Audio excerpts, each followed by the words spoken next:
Good evening, everyone, and welcome to our township meeting for Monday, February 24th.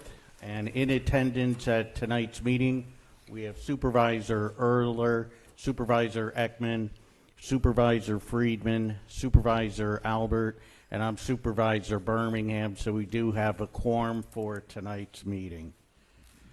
Agendas are up here on the podium if anybody needs a copy of tonight's agenda. Have the supervisor seen tonight's agenda? Yes. Okay, do we have a motion to approve the agenda? So moved. Is there a second? I'll second it. Any discussion? All those in favor of the motion say aye. Aye. Aye. Any opposed? Motion carries. Next up is public comment. You can come up to the podium, 3 minutes for public comment. You just say your name and address. If you have any comments or questions for our consultant tonight, Paul, I'd ask you to save that for Paul's discussion. But if you have any other comments relating to anything else, you could come make them now. So that being said, is there anyone who wants to speak for public comment? Tara, you're up first. Good evening. Okay. Good evening, Tara Mezzanotte, your PennDOT NJDOT liaison. An update about an opportunity that I probably mentioned, which is the Explore Act, was passed into law in December. It's a federal law. It's focused on identifying and mitigating visitor use impacts to local communities, called gateway communities. That's what we technically are in this thing. Due to visitor use at national resources, such as Delaware Water Gap National Recreation Area, the Appalachian Trail, Middle Delaware Wild and Scenic River, just to name a few. So Warren County has taken the lead, and the reason this ties into the hat as NJDOT PennDOT and 611 and 80 is this provides an opportunity to become, or hopefully become, one of 10 pilot programs for recreation area impact gateway communities. So we are impacted by when the cars are overflowing in the parking lot of Mount Tammany and parking on the highway. They require police presence and park ranger presence and backups that create unsafe situations. And there's a whole list of other ways the visitor use impacts us related to 611 and 80. Warren County has taken the lead, and they have a resolution on their agenda for Wednesday night. I'm just going to read what their therefore be it resolved is going to be, because this is, with your permission, we're going to be drafting municipal versions of this. Therefore, the Board of Warren County Commissioners formally requests support letters and resolutions from all affected municipalities, neighboring counties, and state representatives. These documents shall be directed to our federal representatives, urging them to advocate for inclusion of the Delaware Water Gap Recreation Area local communities in the Gateway Community Pilot Program under the Explore Act. So what we'll be looking to do is see if we can be one of these communities where the visitor use will actually be counted in a formal way, and the impacts could be assessed, and ideas on how to mitigate some of them might be considered.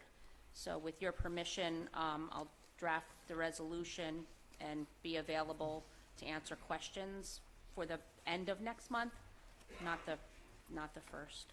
Right. Okay. Would that be okay? Any questions from the supervisors? No, that's fine, Tara. Okay. Thanks. I'll stick around in case there's questions on a resolution. Okay, thanks. Charles?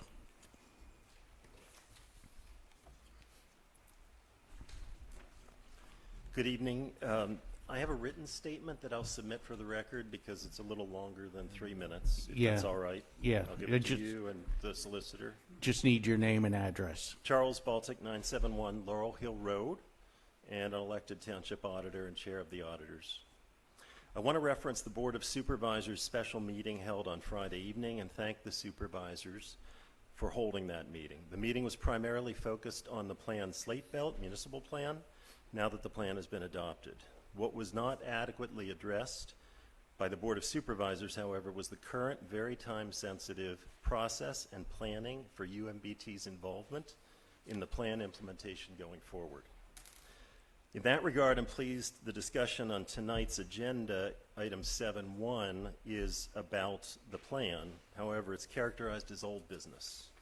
It is, in actuality, urgent business. For the plan website, I note the following points. Number 1, the next meeting of the Plan Steering Committee is scheduled for March 6th at the Penn Argyll Borough Hall. That's less than 2 weeks away.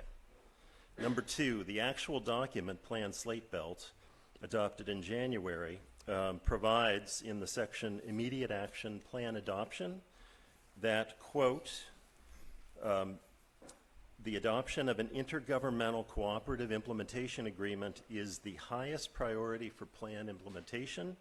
The agreement should be adopted by each of the municipalities that participated in the plan. Number 3, that same plan document states on page 177 that the Plan Slate Belt Steering Committee emphasized the need to develop a process to share land uses among the 8 municipalities in the region, and that the Intergovernmental Cooperative Implementation Committee will prioritize reviewing each municipality's zoning ordinances to determine which land uses are most appropriate for a specific municipality. Number 4, the plan document states on page 178 in the section entitled Zoning Actions, Priorities for Action, that the first listed priority is amend zoning ordinance maps to be consistent with the plan's future land use map. Specific actions include rezone areas in townships around boroughs to allow for greater intensity and diversity of housing development. That's policy 1.1 of the plan. I don't think that most citizens of Upper Mount Bethel presently understand that there is a multi-municipality process underway that could result in the rezoning of their properties in a short period of time, within 2 years, to possibly result in UMBT properties becoming zoned for higher intensity, multifamily, and possibly low-income or community housing to relieve the participating planned boroughs of their own development issues and objectives. Something of this great magnitude and import, the real possibility of the rezoning of UMBT residents' properties as a result of this plan, requires a governmental process of broad community involvement, of citizens representing the greatest number of constituencies reasonably possible and free of the taint of conflicts of interest and questionable public ethics. In that regard, I note the following. UMBT is only participating municipality that has 2 representatives on the Plan Steering Committee. All others have 3 as specified by the plan itself. Number 2, UMBT's 2 representatives have both been cited and sanctioned by the Pennsylvania Ethics Commission for ethics and conflict of interest violations. The process of how UMBT is going to participate in plan implementation going forward and the representation of UMBT on the Plan Steering Committee and any intergovernmental cooperative implementation committee requires the immediate attention of the Board of Supervisors. I believe that there was a strong expression by the community residents attendant at last Friday's informational meeting of the plan that the supervisors need to very quickly address, reconsider, reconstitute, and preferably expand UMBT citizens' involvement in the Plan Steering Committee and actual plan implementation going forward. Basic principles of good government demand this. Thank you. Thank you, I'll submit Charles. it for the record. That'd be great. Anyone else? Public comment. Chief Finan.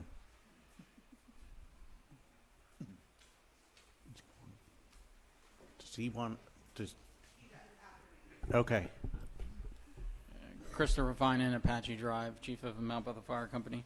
Had a couple of residents call me and had some concerns, so I wanted to address it here so people can hear, specifically referencing the fire department and how we respond.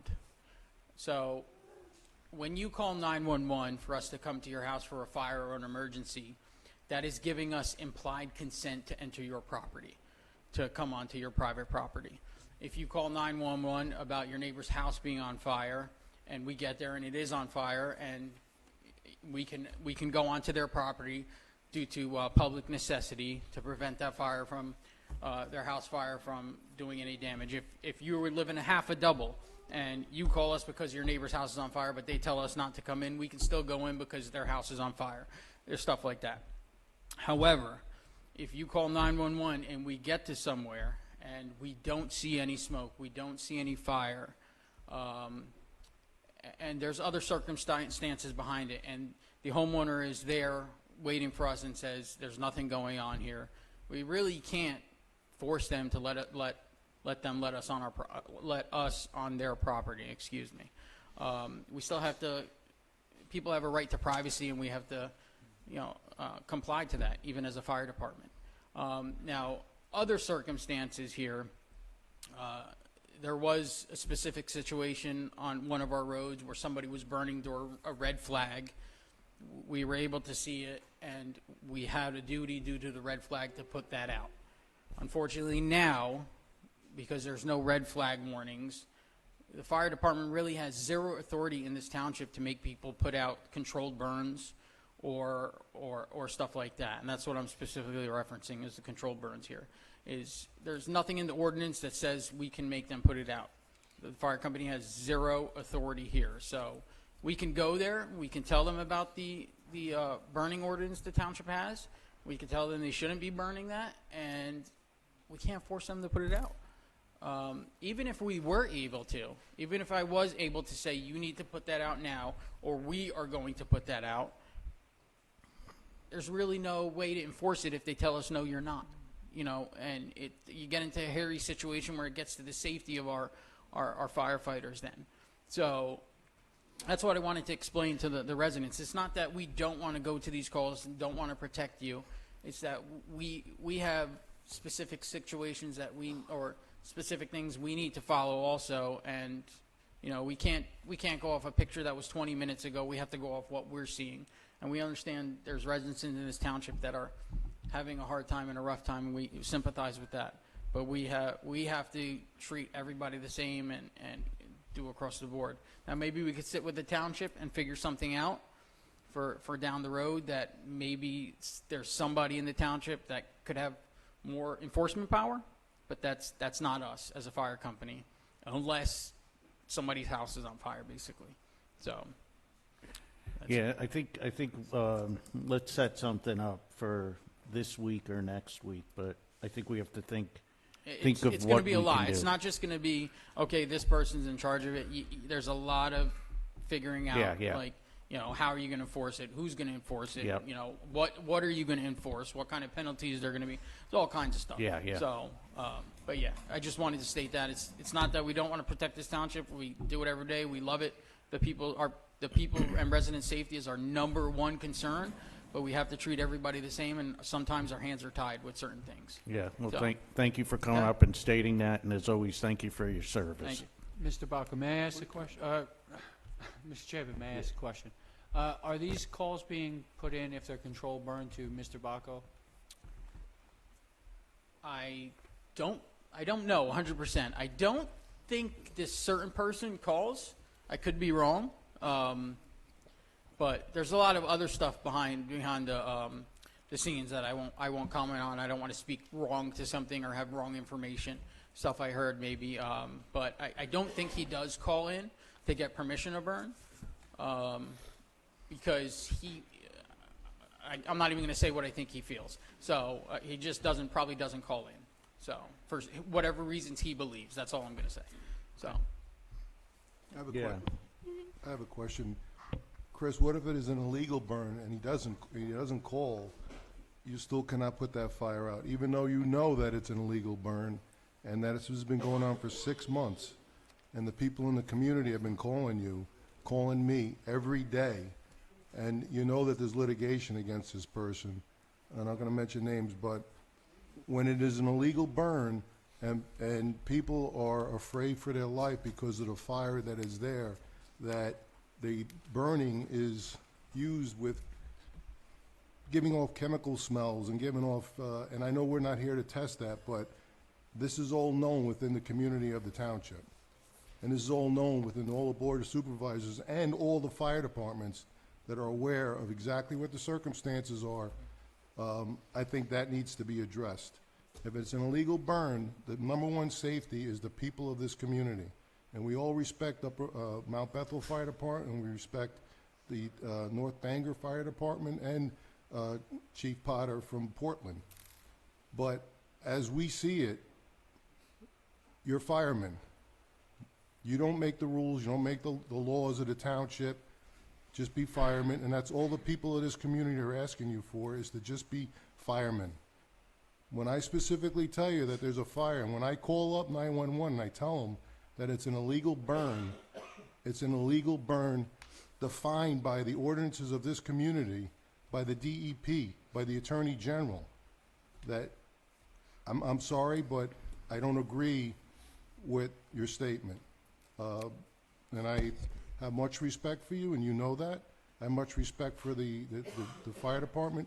But our number one priority is to provide services to the community, to the people that live in that community, that pay the taxes that we pay to the fire departments, and more than welcome to pay that. But they need service. To me, they're excuses, and that's a failure. And we failed these people in that community. And I hardly am set, and these people all know, they call me on weekends, I answer the phone, I do my job because I feel for these people. These people breathe. I've been on their properties. The smoke that is on these people's property. I don't know what I would do if I lived there. I really don't. I have no idea what I would do. They're more reserved than I am. I've been on that person's property many times. I was on his property today, speaking to him, trying to stop it because I know how government runs. And I'm frustrated, of course. The Board of Supervisors, I know they're frustrated. I send emails every week with pictures, with all my comments that what's going on. I can't speak about them in public, but there's a lot of things that are going on right now, but you're adding to the pain of this community. And I'm sorry to say that, Chris. And I'll let you respond in a second. And that's what I think we need to meet about. I mean, we do have executive session tonight. I know there's litigation. There's a litigation matter, but So our hands are tied. I mean, if like I said, the last 3 times I've got called there personally that I went out, it's been nighttime. Well, this last time it was nighttime. I'll reference that. The sun was just setting. I came down Evergreen Road, and there wasn't even smoke in the sky. There was no fire. I can't force myself onto somebody's property, and I respect you, Nick, but the township has failed these people. Because I told you guys 4 and 5 years ago, you need to get a fire marshal in this township to start enforcing your fire laws, especially burning ordinances. I've told you guys this years ago. And if everything falls on deaf ears. So it's not the fire company's failure, okay? Our hands are tied so much. We get there and this gentleman tells me he's burning in a permitted furnace in the back of his property. I can't go back there. I can't say I'm going back there to see that. I can't do that. so I Chief, told you that those were illegal, defined by the DEP, not you, the DEP. Those 2 40-yard containers that are in the pit are illegal. We're talking about the furnaces he put in that you told me are permitted now. That The he's ones allegedly that- yeah. heating his house with. It's not- yeah, it's I'm not not a even professional. operational. I'm not a professional when it comes to that. I can't tell him, no, you're not. Just like I can't say the air quality is bad when I didn't test it. That's not going to hold up in court for me. Just like you, there's certain things you have to follow. There's certain things I have to follow. I want nothing more than to protect this township. But secondly, I need to protect that fire company and myself behind protecting this township. So I got to do what's right for everybody. I can't treat one person differently than this neighbor over here. That's not the type of person I am. He's the only one burning illegal in the township. I can't treat him any Hey, different. hey, So Chief, we so- need to meet. We need to work this stuff out. You guys need to hire somebody that can enforce these things in this township. So if We've we been had a talking about fire this forever. marshal, the fire marshal could enforce. I think that's something you guys need to look into, that he could possibly, don't take my word for it, start looking into what possibly they can and can't. Yeah. So Cindy, if we could put that on the agenda for, let's do the last Monday in March. I would John, do we some have to add the fire investigating marshal into onto that the stuff ordinances first. as well. So, Okay. anything else? No. Thank you, Chief. I still love you, Nick. So, No, I got it. I hear you. I hear you. We'll figure it out. It's there's the problem that we're trying to stop. And I know you're frustrated because I know you get the calls. I know the chief would do his job if I he don't can. mind getting the calls. I just feel for these people. I get the And calls I know too. you too, John. Yeah. So you and I talk at night, 8 o'clock at night, which is fine. I have No, no that's problem. past your bedtime, and it's not No, right. 9 o'clock is 9 o'clock. Well, we 8 got to o'clock, figure that out. 8 o'clock, I'm still focused. All right. Anybody else? Public comment? Yes. Come on up. You both of you can come on up. Does that mean you get 9 minutes? I don't think we'll need that much, but he did say that he wanted to start. Do you still want to go first? No. Okay. My name is Katie O'Brien. I live at 569 Orchard Road, directly next door to the person we were just talking about. And to say that I'm frustrated would be an understatement. I have 2 children, and the smoke comes down directly into my backyard every time he burns. My children have been forced to stay inside, even on nice days. My 2-year-old here is autistic, and he has sensory needs. He needs to be out on our playground and in our trampoline. And it is disgusting. When I tell you that I had him in the trampoline, and I zipped it up, and I had to go inside to get something, and I came back out, and in a matter of 2 minutes, he was completely surrounded by smoke that smells beyond comparison. I cannot even tell you guys what it smells like. And Nick, I'm finally going to face the name because I talk to you all the time. But it is enough. This has been going on since August. All fall, I've had to keep my children indoors. Last Wednesday, it was so bad that my house smelled like it. When I got home from work, I'm a school bus driver here in Bangor. Like, I live for my neighborhood. When I got home and smelled it, and my whole yard was filled with smoke that you couldn't even see in front of you. The pictures don't even show how thick it was on Wednesday. I opened my door, and inside my home smelled like burning tire for 3 hours until it finally dissipated. And I sent pictures, and we called 911, and the fire department didn't come. And when they finally drove past, they said they couldn't see anything. From my driveway on Evergreen, you could see the blaze. Every neighbor in that neighborhood knows how bad it was last Wednesday. It was by far the worst it has been.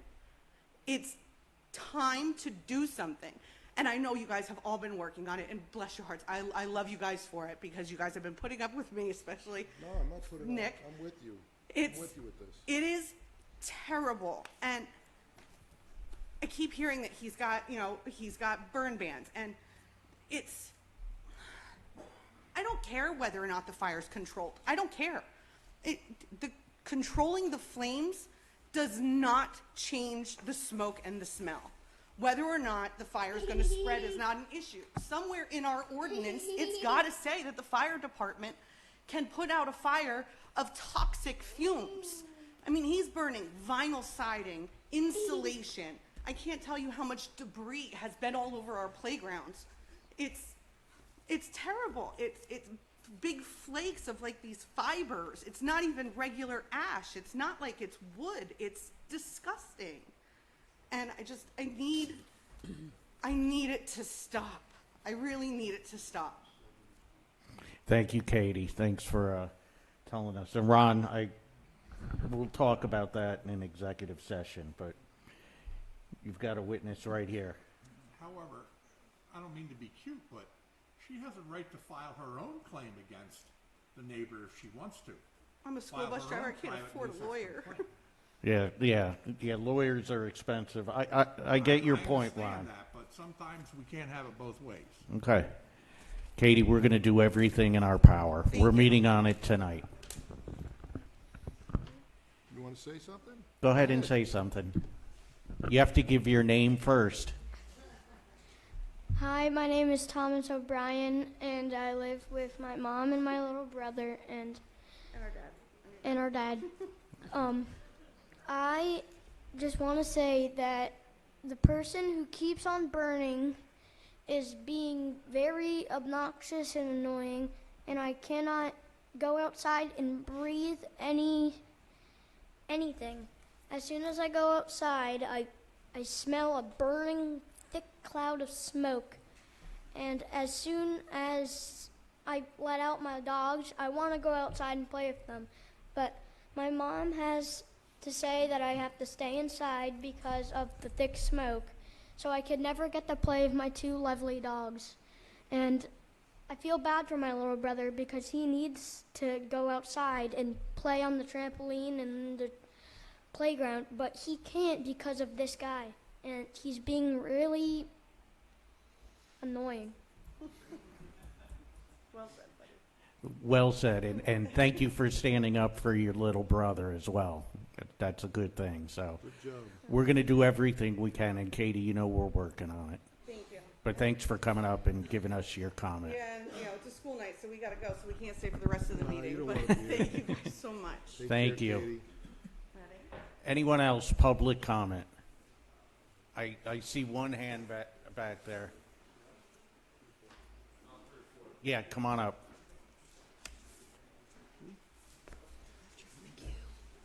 Patrick McHugh, 263 Quaker Plain If you could Road. just talk into the mic, Oh, please. Patrick McHugh, 263 Quaker Plain Road. I'm up here to speak about Plan Slate Belt, to ask everyone to just reconsider the involvement in that plan. When I read into it, I don't see any guaranteed benefits for Mount Bethel. It talks a lot about, what communities could do, what resources are available. There's no guaranteed benefit for anyone's getting. But when you sign on to that plan, there are huge legal implications that you're going to have to deal with. I don't see the point in signing up for a plan that guarantees nothing but offers significant legal implications. When I read through it, I see lots of stuff about increasing accessibility, expanding roads and highways. That means high-density housing and industry. I'm not an expert, but there's only one reason why you build 2-lane and 4-lane roads through there, and that's when you're planning on expanding into the area with massive increases. My other point is, how are relationships right now with your neighbors? How are things going with the sewer, with talking to your neighbor about hooking up sewer to Mount Bethel to help out? The neighbor has, plenty of capacity to hook you guys up. Their sewer plant was built for it, and yet, I've sat at meetings down on, and I'm speaking for myself, not Portland Borough. I've seen people down there try to throw Mount Bethel representatives out of the meeting, try to tell them they weren't even allowed to speak when they were invited to meetings. It's a good philosophy. I guess it's a good, it might be good, like a utopia or whatever, but there's just reality. It offers nothing. There's legal liability. We hardly get along, in my opinion, with the neighbors when you ask to share resources that they have readily available. And my gut tells me that they've been trying to sell this deal to the communities for years now. A good investment doesn't require salesmen to go around and speak to people for years to keep coming back. I mean, a good investment is something people would have snapped up a while ago, but, they're not. And everyone has the same question, what is it doing? What guarantees are there? But every solicitor, I'm sure, has told every community that there's a huge liability once you sign on to this, and it's going to come out real soon. But, that's my 2 cents. Great. Well, thank All you. right. Thank you. Appreciate it. There were some hands back over there. Ron, you want to come up?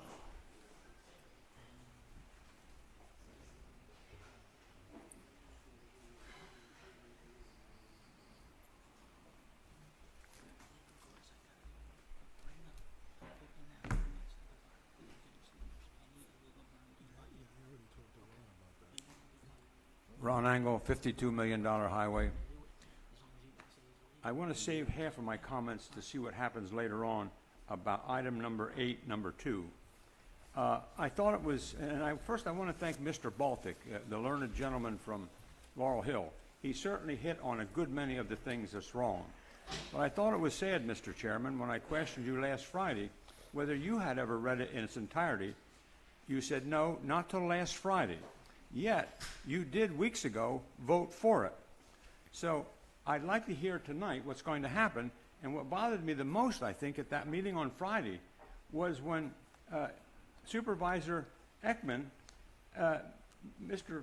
Solicitor, Mr. Karasak, wanted to speak, and she said she'd like to hear him, and you adjourned the meeting and said he could speak later. Who better to address you on this issue than your well-qualified legal counsel about the legal ramifications of Plan Slate Belt? And there is many. It's just a mess to do it, and I don't know why you would do it.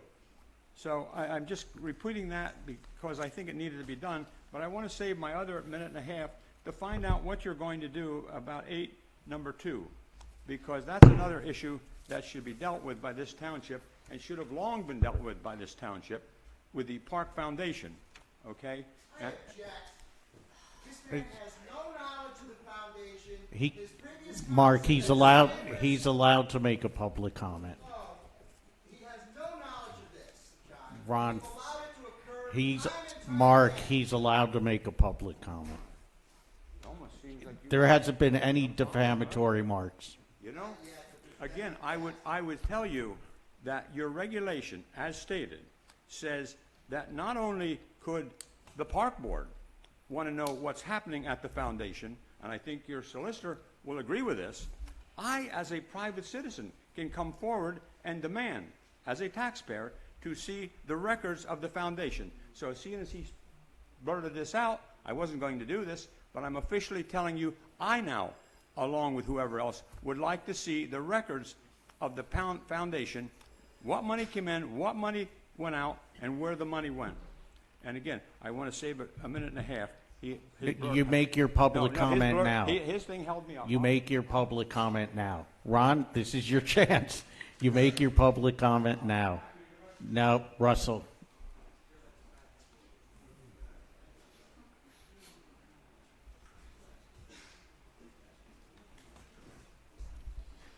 Russell Horn, 317 Centerville Drive. Last week I spoke about Plan Slate Belt. You guys heard my opposition to it. I'm not going to harp on it again tonight. But I would like to read an email in response to a conversation I had with a Northampton County Council member. It says, Russ, after speaking with you, I share your sentiments with regards to the Greater Slate Belt Plan and the regional zoning in general. I've always been an advocate for the local zoning municipalities having their own autonomy in the respective jurisdictions. I think the LVPC is a professional organization with a terrific staff. I believe they are doing what they are tasked to do, and I can understand why certain people are attracted to regional planning. However, I understand the Upper Mount Bethel, this plan will not fare well for the township nor the people who live here. UMBT seems to have very little to gain and everything to lose by agreeing to a comprehensive regional zoning plan. I hope the supervisors realize that this plan is good for people who live in Bethlehem, not Bangor, and especially not in Upper Mount Bethel Township. Please vote this down. Thank you, John Paul Gaffredo, Northampton County Council. Like I said, I spoke to other officials from other municipalities. They gave me all the reasoning. It's kind of ironic that the other two municipalities that opted out were also the other two with the largest amounts of land. And like I said, if I was living and residing in a borough, I would definitely have different take on this. But again, without going around and around, I just don't see it for us. And I'd really like you guys to reconsider this whole plan and maybe utilize the grant to put towards funding it for ourselves. Thanks, Russ. Come up with their own plan. Thank you. Thank you. Anyone else? Yes, come on up, Anthony.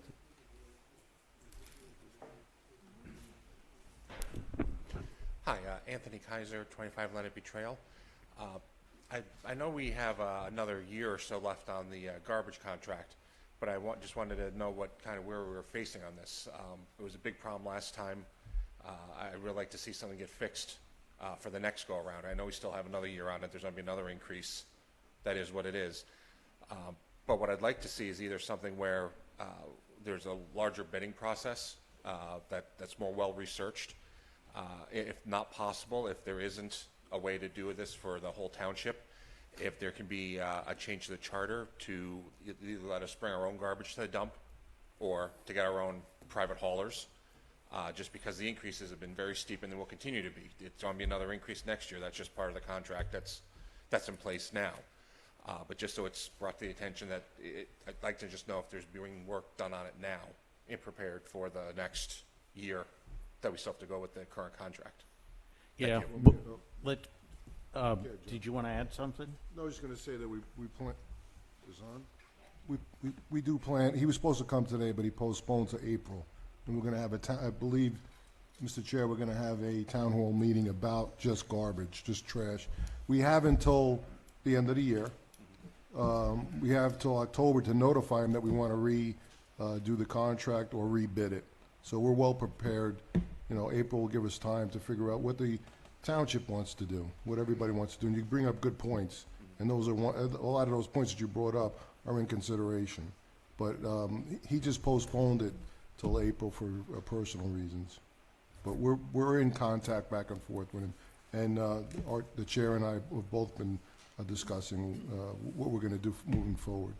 Right, thank you. All right? Yeah, so we'll set up the town hall and probably sometime next month, and then we'll let you know when it is. All right, thank you. Thanks. Anyone else? Yeah, Ray, come on up.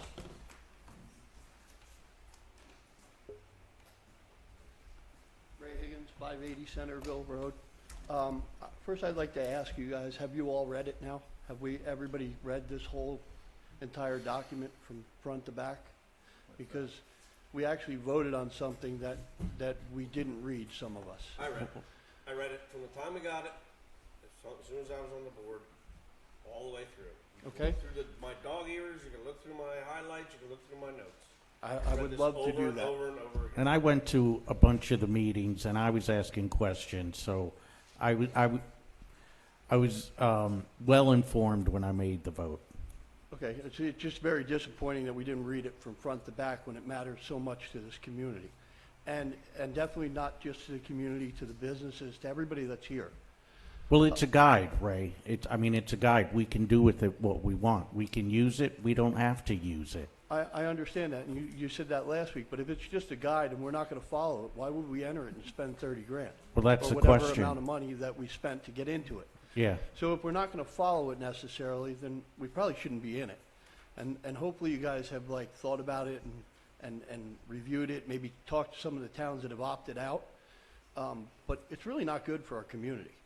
And the fact that nobody else has really you spoke a little bit about it, John, but nobody else up there has even voiced what they're thinking or, so when we're sitting here and first think that it wasn't completely thought through before it was voted on, it's pretty disappointing.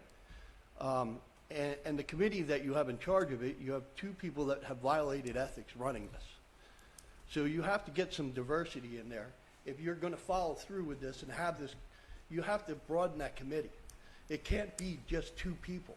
You have to have a group of people that bring good minds from our town, whoever you pick. I agree. It doesn't matter, but you can't have two people on there and only two people that have ethic violations running this. It's wrong. We're going to agree we need more people on it. I totally agree. Sitting back watching what's happening, it's disgusting. It's sad.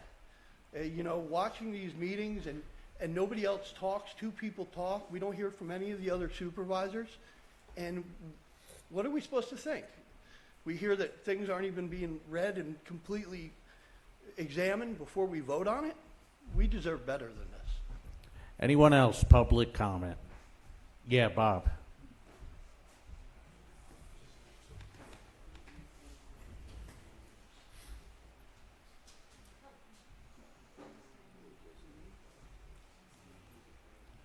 Robert Teal, 2424 North Delaware Drive, Mount Bethel, Pennsylvania.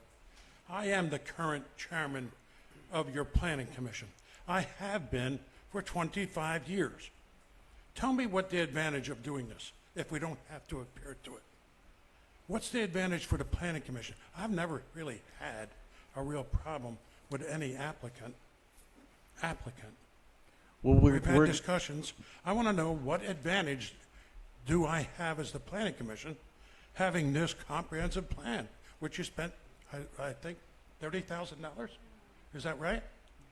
We're going to be discussing it, Bob, under old business tonight. But how does that affect the Planning Commission? You just stated that we wouldn't have to adhere to it.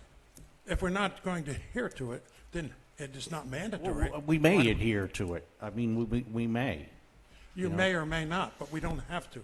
That's what you just said. Yeah, we can take parts of it that we like. We can take other parts of it that we don't like and do away with it. John, we do that now. Yeah. Our engineer, our solicitor, and our commissioners weigh in on everything. Every month we weigh in on it. Sure. And now we have people from outside the community going to tell us what we should do. Hello? I mean, really start thinking about this. You know, you badgered it and hammered RPL when you said we need more control of our township with the text amendment. And now you turn around and do this. I don't understand it. I've been there for 25, 30 years. Never really a problem. Every applicant that's come in front of us, we've stated the laws and worked with them and done all the things that was necessary. This is beyond. I don't understand this. Really, maybe if you could show some type of advantage to this, that maybe people would understand. But there's really no advantage other than other people telling us what we should do, what we don't do. I remember the town of Tatamy. Why don't you go down there and see what they did down there? Tatamy's a nightmare. And this is the direction we want to go? I don't think so, John. Sorry, but I'm not in agreement. Mr. Freeman said that I should be on their steering committee.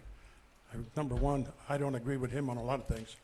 And I certainly wouldn't be involved with that. That's something I vehemently disagree with, this action that you're going to take. You voted for it? That's too bad. I kind of like Nancy Pelosi voted for the health care and didn't read it either. But, this is the way it is. Thank you, Bob. Anyone else? Public comment? Stavros.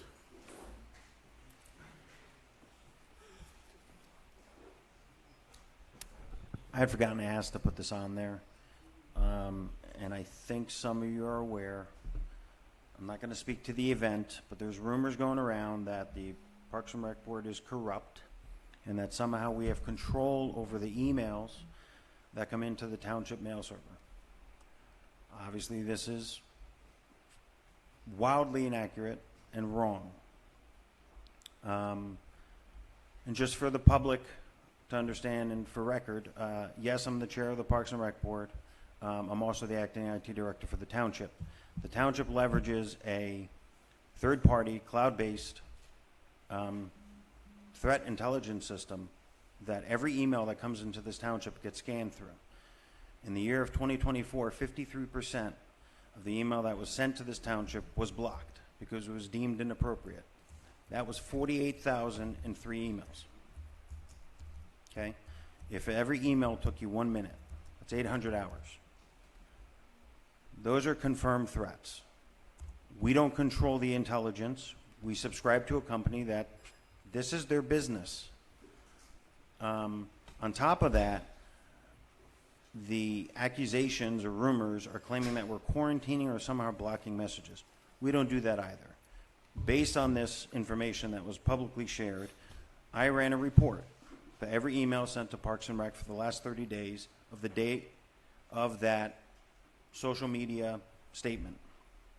0 emails were quarantined going to Parks and Rec. 0 emails were blocked going to Parks and Rec during that time frame. And to clarify further, because this person went on to try and explain how quarantining works, If we quarantine an email, we do not send an outbound NDR message because that's junk. I'm sending somebody else junk. We send no notice out except to the person who's intended to receive that email. I'm sure all of you have gotten it. You have to click the button that says release or drop or delete or block and approve or release and approve so that future emails come in. You control. The recipient controls what's quarantined, what's blocked, and what's received. Certainly not Parks and Rec, and it's certainly not me as your acting IT director. So if you haven't already seen it, I will send information forward, but I want the public to know that's not the way things work. Okay? Thank you, Stavros. Anyone else? Okay, moving on. New business, animal control officer. Christine, thank you for coming tonight. And so we had a discussion at a supervisors meeting, I think it was a couple of weeks ago, and I had mentioned that I would reach out to you. You came down to the township building. Nick and I spoke with you, and Supervisor Erler was there as well.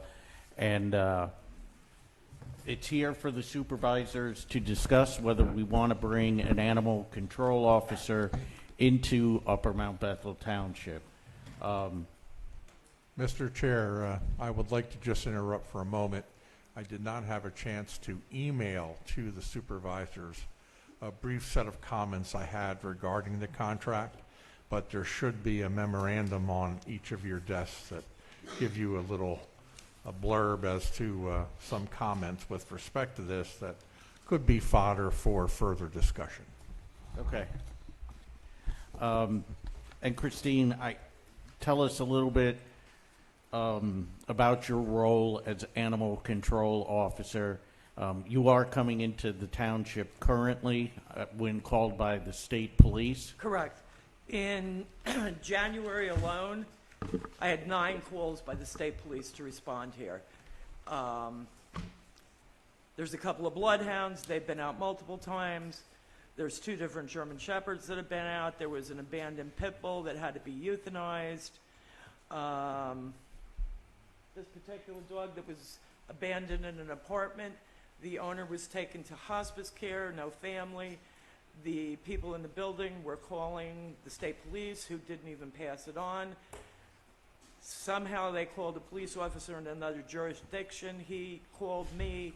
He and I went to the house. The landlord gave us access. The dog was removed. The only families in California, they don't want anything to do with it. But this is an example of would be dead otherwise or out dumped on the street maybe by the landlord. We have spent $269 on her to get her fixed up. She had to have her teeth taken out and she had a hernia. The rest of the dogs, we have a black-mouthed cur that was abandoned here that is in my care that had to be neutered. And I just, with the prices today, I cannot afford to keep coming out here for nothing. And in which case, that's going to leave you with nobody at all. Some of these dogs have been running for days at a time. I don't know if you're aware, there was a German Shepherd that was running in and out of traffic multiple times. Many, many calls to the state police, and they would not come out. I went out because a resident caught the dog in his garage.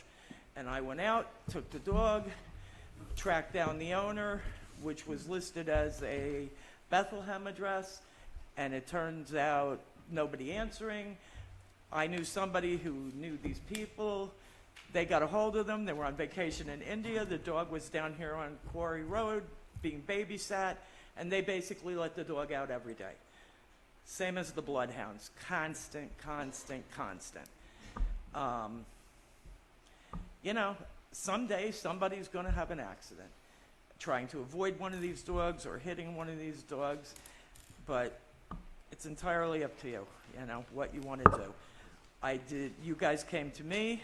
I gave you my, what I'm looking for. If I take the job, I'm available 24 hours a day, 7 days a week. The only day I'm not available is election day because I work as a judge of elections. Other than that, I will house the dogs. I'll keep the records for the state. And it's pretty much out of your hands. That's it. And tell us your cost again. It's $2 a resident. Okay. Same thing I'm getting from Slate Belt. So whatever your population is at the moment. Okay. Any questions from the supervisors? So you do it as like a retainer? You don't charge per incident? No, that's it. You pay me, doesn't matter if I pick up 100 dogs or 10 dogs. Thank you.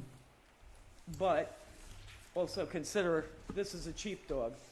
If I get a dog hit by a car, it may be a $4,000 dog, and I can't eat that price anymore. I mean, if it's savable.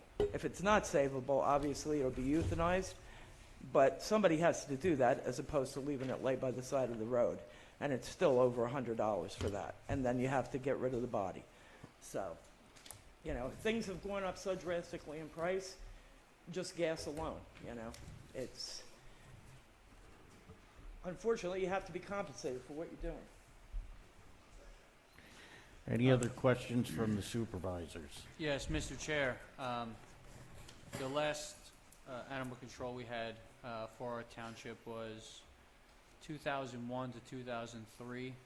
I printed out her agreement. Her agreement was $100 per call. Nick, can you say, has Mount Bethel ever got called? And I understand you said that 9 calls were from state police in our area in January. Correct. But as I understand it, the town has never been called this year, or how many calls were received last year? In 3 years that I've been working, I received 1 phone call. And I told this to Christina, we had this conversation already. And it was not for, it was for the game warden, because it was a pit bull that was crossing the street on 611 going to someone else's property. It wasn't violent. I interacted with the dog. That was the only dog that I got a phone call from in 3 years. And I asked Cindy if she got any phone calls, and she didn't get any phone calls. But just a footnote to everybody, because you mentioned about our population. As of 2024, we have 6,406 people. So that would be $12,812 for the year. So that's what Mrs. Mommy is asking for. I did reach out to, because she said she has contact with the state police. So I reached out to Sergeant Gerloff, and he sent me back an email stating that they have contacted Mrs. Mommy, but she's not an employee or is paid by the state police. And he gave me, and this is from 2024, this is not from 2025. I said, how many calls did you give to Mrs. Mommy? And he said in 2024 she received 4 phone calls from the state police. 2023 she received 4, and in 2022 she received 15.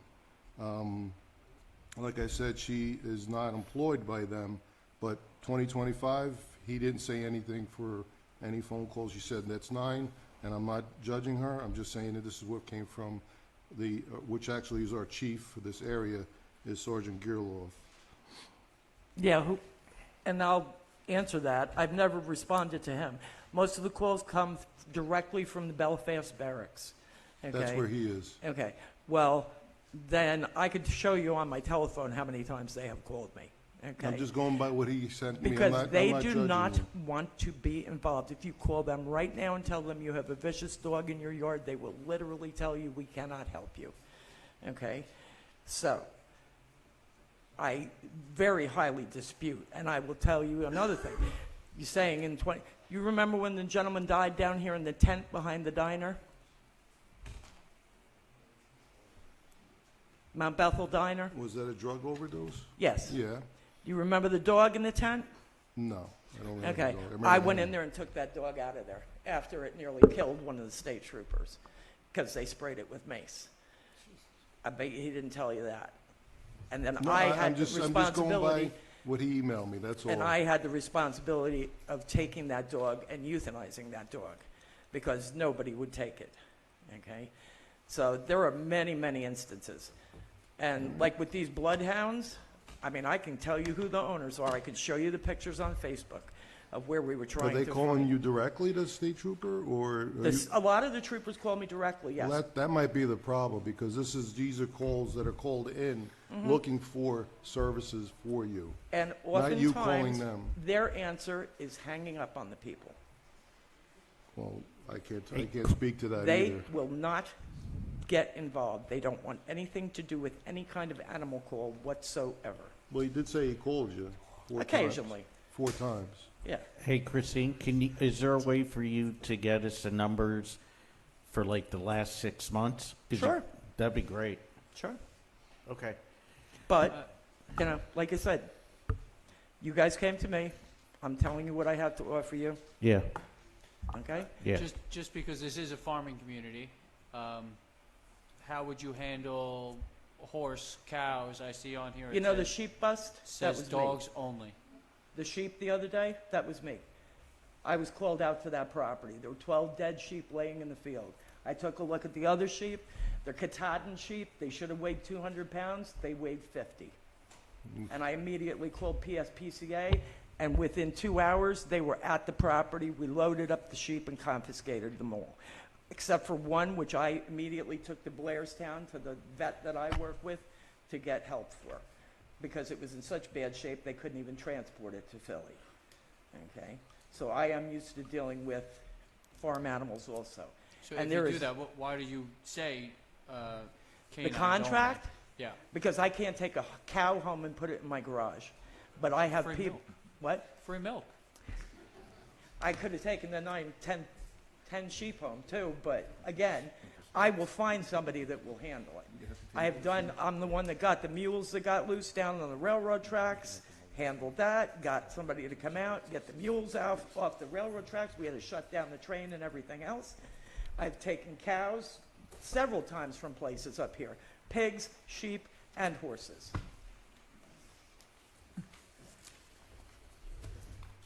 The reason it says that also is because I cannot pick up feral cats all the time.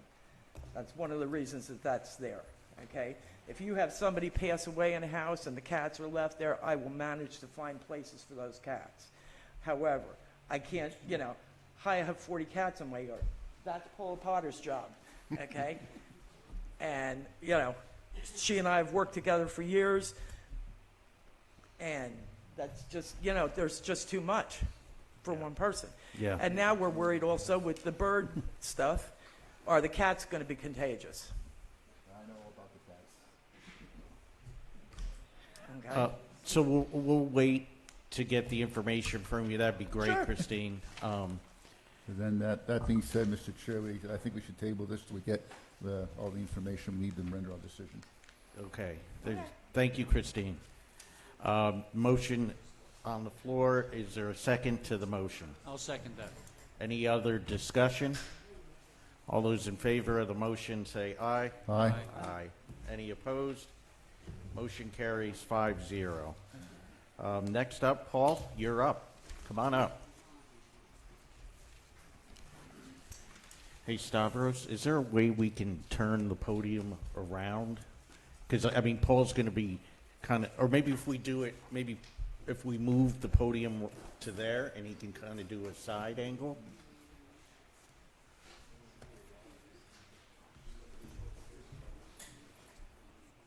Yeah, just do it on the side like that. Perfect. Thank you, guys. So Paul is the consultant that has been brought on for Upper Mount Bethel Township for a potential business deal, of which the terms must remain confidential. But wanted to bring Paul in front of you guys, in front of the people, so Paul could introduce himself and could take some questions. We'll do about a half hour because I know, and we'll see where the conversation goes. But Paul will give you about a half hour, and floor is yours, Paul. So go ahead and introduce yourself to the people of Upper Mount Bethel. Good evening, everybody. My name is Paul Sewell. I'm from Doylestown. As John mentioned, we've been asked to come out here and consult on a potential large commercial project. As John pointed out as well, unfortunately it's under NDA right now, so there's a limited amount of discussion that I'm privy to and able to share. But my practice has been around commercial development for the last 30 years now. I have several partners in that practice. We specialize in different areas, but it's generally related to a significant potential impact to the community, and we generally act as a liaison between the community or the township and the development people. And when I say liaison, it's in large part to just make sure that those impacts are not so adverse to the community itself. In turn, to try and bring what they call a community benefits agreement in play so that you got a really good neighbor coming in. Not a neighbor that's coming in and just starting to gobble up resources and cause issues for the community. And they also, if they're going to be operating here for a long period of time, generally they're willing to contribute to the community in other ways as well, which is part of the negotiation we're going to be involved with. I don't have any details yet. We have meetings coming up in the near future where we're going to discuss some of these elements. But just rest assured that our responsibility is for the community. It's not for this development partner. They're really going to be very reactionary to what we propose to them in a good way. Generally, they do so in a very good way. And we bring many years. I have one of my partners is an attorney who routinely negotiates these CBAs, as we call them. He has done probably more than 100 of them over the last 20, 30 years. He's negotiated some of the most difficult and most problematic developments. I'll give you one simple example. He recently worked on the Philadelphia 76ers proposal to do a new arena in downtown Philadelphia. And he negotiated on behalf of the community. Fortunately, from my perspective, the Sixers abandoned that project because it really was not going to make a lot of good sense to do it in Philadelphia. But he had managed to negotiate a very lucrative, or a very sizable, I shouldn't say lucrative, sizable value for the community. In large part because that was going to make a very significant impact to that community. Ultimately, the community felt that the impact was too great for any of that other value. So, with that, I'm willing to open it up to questions. I could certainly tell you more about myself if you'd like, but it gets into boredom if I go any further. Borders on that, anyway. Are there any questions from the supervisors? Okay, any questions from the public? Yeah, Mike. The whole thing, Mike Onifrax, Dunfield Drive. Have you dealt with this particular company that you're not allowed to say out loud in the past? I have in the past and currently have 5 projects in different areas of the country that we're dealing with this same company. But, yeah. We know them very well. I mean, we know what they try to do. Again, there's nothing, and don't get me wrong, there's really nothing they're going to do that's sneaky or nefarious. You just have to understand what sort of impact a very sizable enterprise like this means to the community. It's generally very low, you know, these things can be very low impact.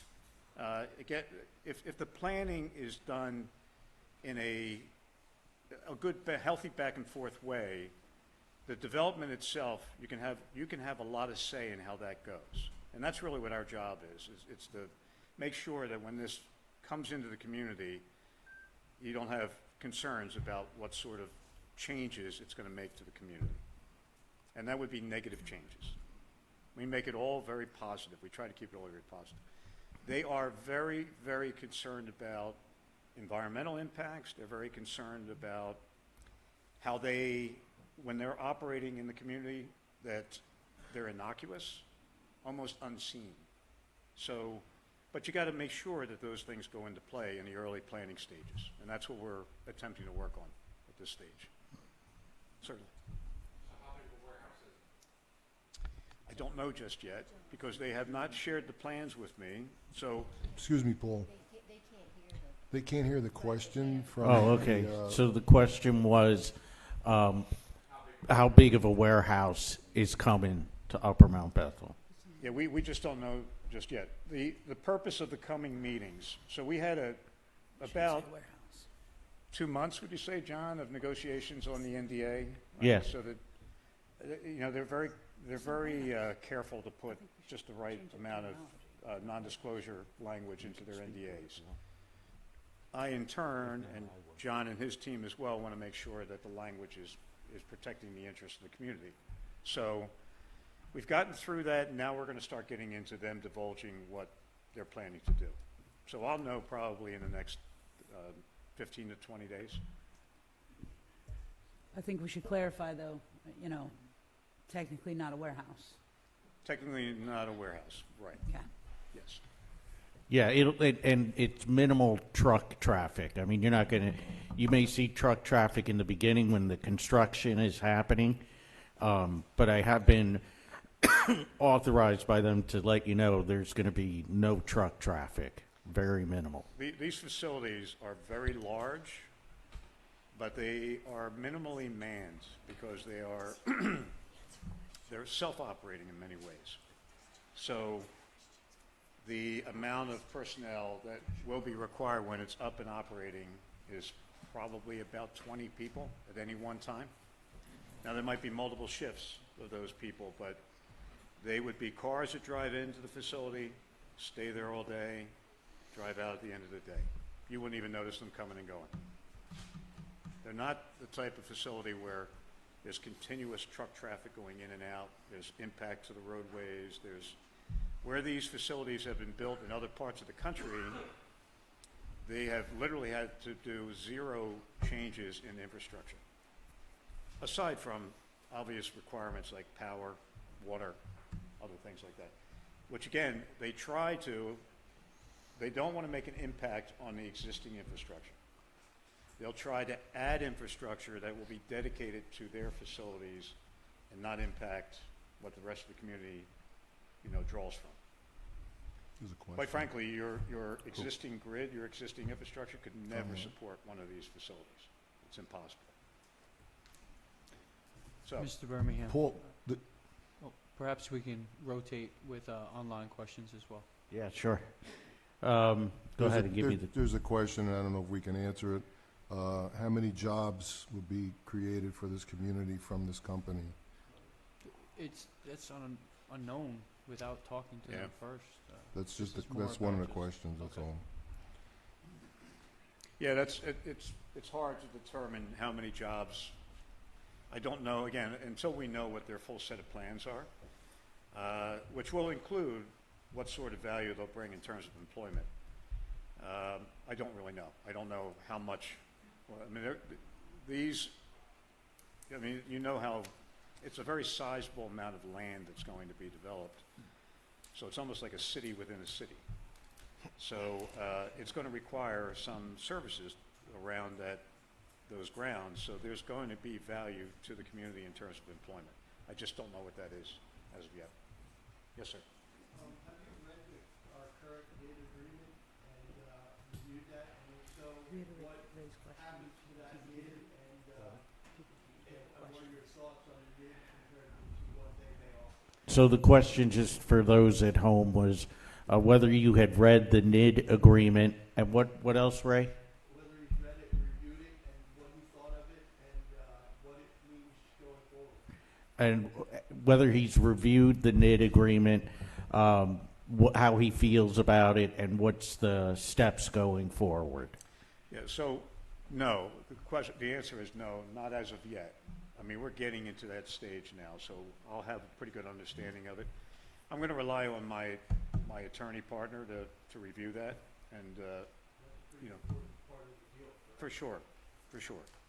But again, we've only been brought in the last couple of months in the conversation. Then we just started into the initial agreement, and now we're going to be able to talk openly. So once we get to that point, I'll make sure I know everything that is relevant to the community before we start any kind of real discussions with. You already had dialogue. No, I have not. No. Yes, sir. Talk about the process. So you're going to negotiate. At some point,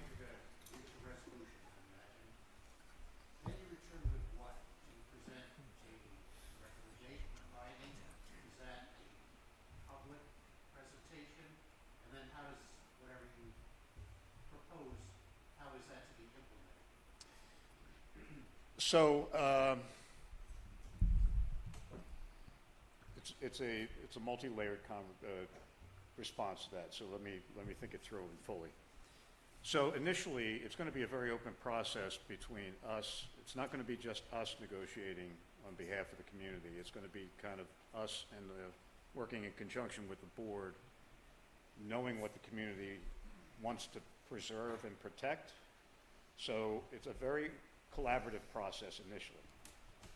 Once we get to terms that the other side is comfortable with and the board is comfortable with, and we feel like we've put enough protections and we've brought enough value from that developer to the community, then I would think at that point in time, John, it would be a community process, right? Yeah. Community presentation? Yeah. Yeah. Yeah. You know, in other words, it's going to be fully transparent all the way through. But I can't make decisions. I'm not going to work on behalf of the community without the community giving me what that set of requirements are from this developer. So I'm not going to negotiate based on things I've done in the past. It's based on what the community wants, relayed to the board, and then the board and I negotiate with the developer. Does that make sense? It does, and then the last part I asked you about implementation, so obviously everybody agrees to this. Yeah. Do you expect to see another form of a text amendment? Do you have to go through zoning and planning? What happens then? They can't hear, John. So the question is, what happens next if you go forward? Is there going to be some kind of text amendment, or what else did you say, Lee? Zoning and planning, whatever. Zoning and planning. Does it bypass all that? Does it go through it? So the question is whether, once the agreement is reached, does it bypass zoning, planning? Is it going to be sort of a text amendment situation? It's probably going to be a text amendment situation. It's not going to bypass, like, they have to still go through all of the typical procedurals, if you will. Zoning, planning, you know, there's all of the requisite laws and both local and state laws that they have to follow and adhere to. And they're going to have to properly permit this facility. None of that we're going to have any impact on.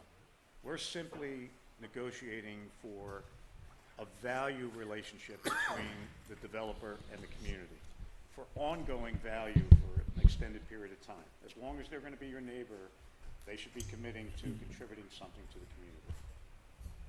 So it's an economic value, if you will, more so than it is. Again, I'm not going to get into negotiating zoning, although my partner is a zoning attorney. He will assist with evaluating some of the zoning impacts. But we're only going to do that in an interpretive way. We're not actually officially zoning attorneys for the township, so we really can't negotiate anything in relation to that. Yes. Okay, hold on one second. Time out. I think we should move the podium for the public and have them use the mic next to Nick so that the public can actually hear what Okay. people online can hear what the public is saying. Yep. Okay. Gotcha.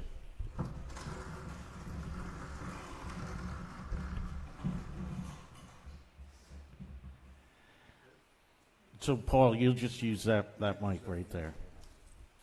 All right, Charles, you had a You can hold question? it like Bob Barker. Thank God I don't look like him. Can you adjust the pickup on this? Okay. All right. Please. Charles Baltic. Okay, thank you. You've described kind of an intermediary role Yes. between the township and the developer. But to be clear, as a legal matter, you're only going to be in privity with the township. Legal Yes. privity with the township. So Correct. your duties and responsibilities are going to be 100% with the township. Is that correct? 100%. Okay. We're hired by the township. We're not hired by the Understood. At the developer. same time, well, you've described a relationship with the developer in other projects around the country. Is your firm or you personally going to be in No. privity with the developer during any period of this representation? No, of we Upper do Mount not. Bethel? We do not represent the developer in those other situations. We've dealt with them in Okay. other capacities. Have you represented the developer in privity, representing them in the past, or No. might you in the future? Nope, Okay, nope, thank you. no intention. Appreciate We're it. always on the other side of that equation, Thank you. always. Anyone else? Scott Cole, Hillside Court, 90 Hillside Court, Mount Bethel. Mr. Soul, thank you for joining us this evening. It's nice to see you. My pleasure, here. thank you. I think my question is more geared towards you, John, and the Board of Supervisors. You signed a contract not to exceed $5,000. Mr. Soul, you have a fantastic and extensive background. How are we paying this in $5,000? It's going to cost us more than that. How are we funding this? Yeah, I don't want to go into all the details yet, but we put the $5,000 up front. Once it goes beyond that, it's all part of the negotiation process. I'm sorry? We'll be setting up, like any development, we'll be setting up an escrow fund where professional services will be taking out of that escrow fund as needed. An escrow fund, so I'm assuming company ABC. We're asking company ABC Well, to it's cover too that? early to say. Okay, fair Too- enough, fair enough. Yeah. Because it does seem like your services will not come along with $5,000. Yeah, I'm not making light of it, but no, that's not, no, we're, obviously we do a lot of work, so it's professional services, so we are on a different scale. Absolutely. But as John pointed out, it's in process right now to figure out how that's going to be handled. Got it. And we have a pretty good sense of how, in past projects, we know how to work that into this scenario, so that it doesn't impact, once again, it doesn't impact the township. Got it. Thank you very much, and thank My you for pleasure. coming here this evening. Thank you. Thank you. Anyone else with questions? Ron?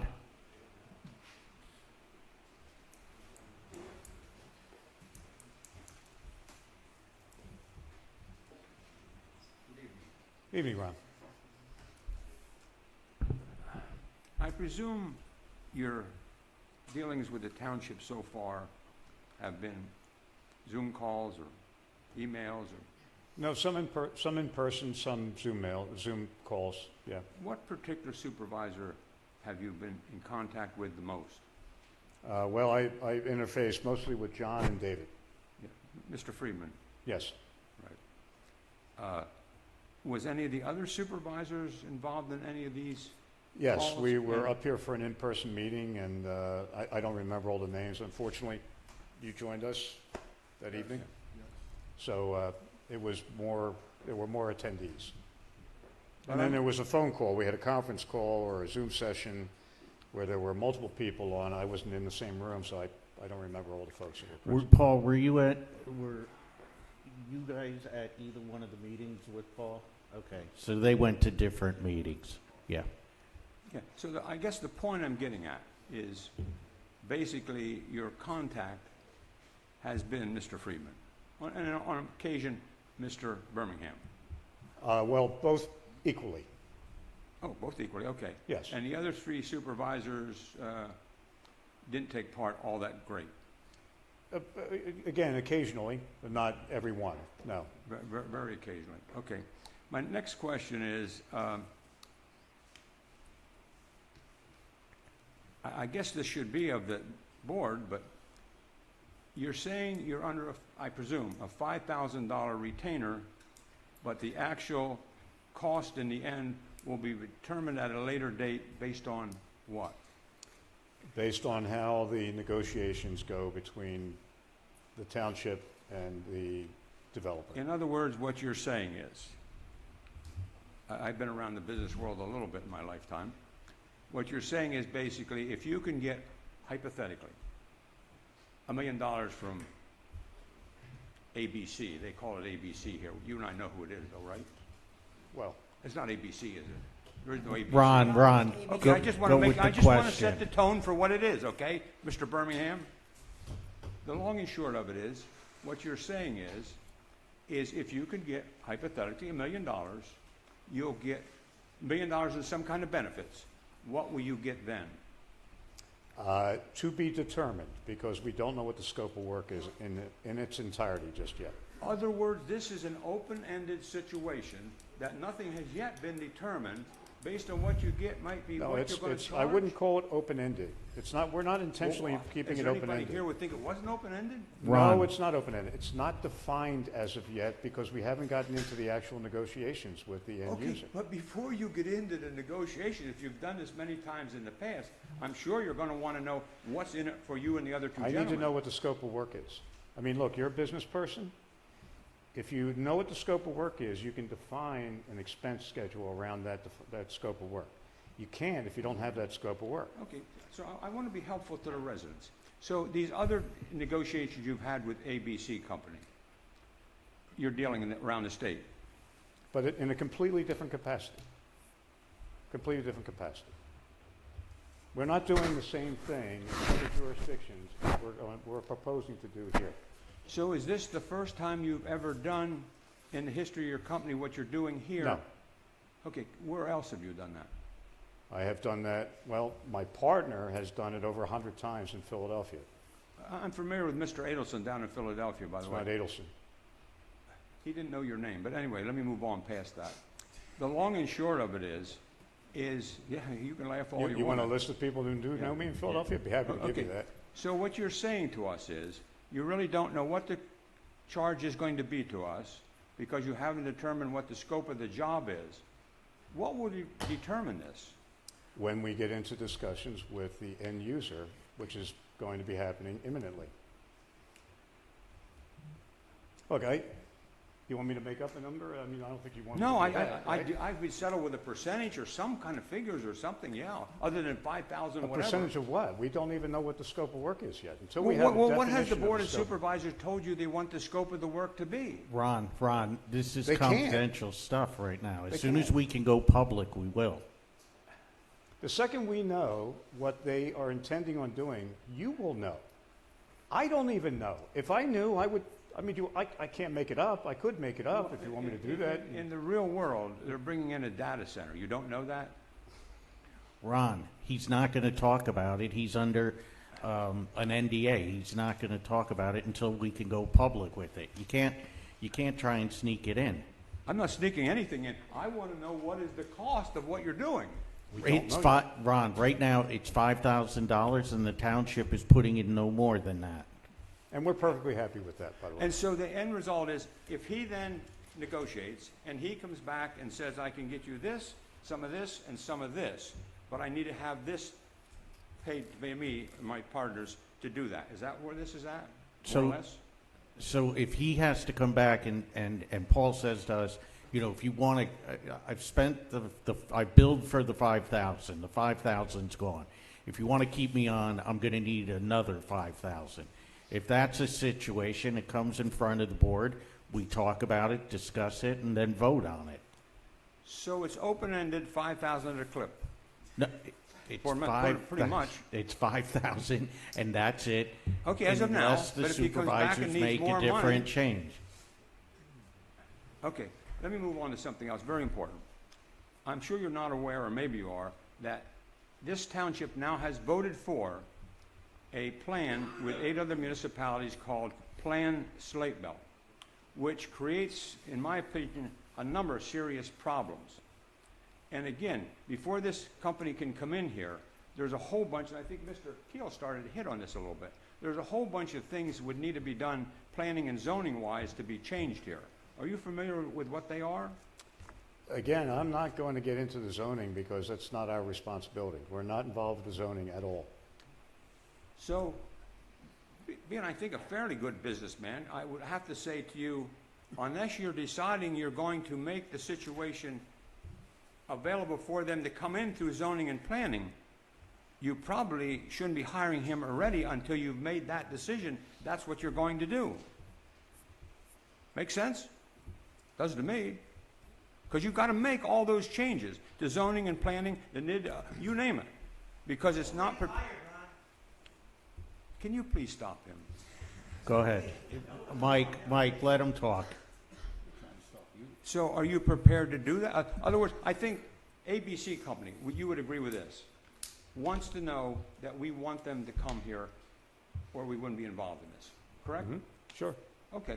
So if we want them to come here, and the people do want them to come here, which I'm under the impression we do, by the way, then are you prepared to make those changes in zoning and planning and all those things that need to be done?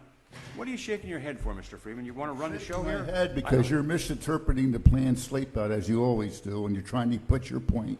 And You know what, Mr. Freeman? Mr. Teal said it earlier.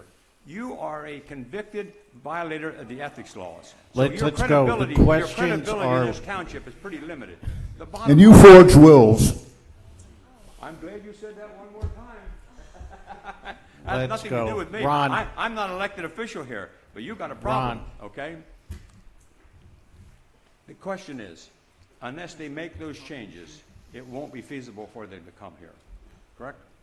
Again, I'm not. You're not in that end of it, I No, understand that part. I'm not involved in the zoning in any way, shape, or form. We're not being hired for that. That's not our expertise. They can hire my attorney partner for zoning if they want, but that's not what we're here for. And he's So- not here for that reason. One final question. Of the other organizations of this size that you've dealt with, Yeah, we should. could you give us a rough idea of some of the It's the last question. benefits that they would provide to the township? Sure. It's a negotiation process, right, based on, all right, I'll give you, let's go back to the Sixers example, right? But they're not going to stay next to Chinatown anyway. They're going No, to they chased them right out of there. Exactly. No, it was not just Chinatown, it was Washington Square people Exactly who are right. very wealthy, who said, you're not going to have these people running up and down our streets. I was familiar with it. We all knew that was going to fail. Plus, there's no parking down in Philadelphia. Right, you got it. So games were going to be, it was really a move to leverage more value out of the Wells Fargo Center and Comcast. In the end, that's what they got. But they negotiated, they threw a bone at the community of about $50 million, okay? Remember that. That was going to be paid out over like a 10-year period of time. Right? It's not paid all at once. And they negotiated an agreement that basically says what value does that represent to the community? The community has to agree to use it for community-oriented things. It's not $5 million for people to go on vacation. It's $5 million to fix the park, the playground, spend it on Some roads. high-value municipal, improvements for their community. And it's complicated because it has to be collaborative, or it has to be kind of meshed in with all of the other authorities that have responsibility for the roads in Philadelphia, right? So if you're going to use it for road repair, for instance, you got to make sure that PennDOT knows, right? And it's not crossing over into their world. So those are that's the So it kind would of have been $50 agreement. million over a period of years in benefits. Yes, exactly. So, You have a very wealthy, I'm using a hypothetical now. I know they were. You have a very wealthy corporation Right. moving into your community. They want to have a good relationship. They want to ingratiate with the community. They don't want to come in here and be the big bully in town that everybody hates. They don't want that. So, but until you get representation in place that's going to highlight the interest of the community, they're not just going to pull it out of thin air. They're not just going to offer it up. They have to be asked, and they have to be asked in the right way. So it's a process. That's what we know well. We know how to do that. We will look for, again, it's a collaborative effort. I will work with the board. They will in turn work with the community. It's not going to be something done in absentia and in secret. You will know about what the benefits will be at some point in time. Right now, it's so early in the process that we just don't know we don't know anything right now. We know nothing about what their plans are. I will get all of that once that full NDA is in place, which is expected to be any day now. So as this moves along and Hey, Ron, make this your last question, please, because there's other people who want to ask, Yeah, too. we've got some other folks that You can get one more question. I'm glad you're limiting me. To make a long story short, though, if this would go similar to that, with the same situation, and I know this is a leading question, I'll admit that, there could be up to $50 million worth of benefits Possibly. possible to the township. possibly, yeah. And the last thing I would say is to the Board of Supervisors, and thank you for your information, I appreciate it, is I'd like to know, as a taxpayer here, that all 5 of my supervisors, not 2 of my supervisors, all 5 of my supervisors are involved in this whole situation, because they haven't been up to now. All right, Charlie, come on up. Evening.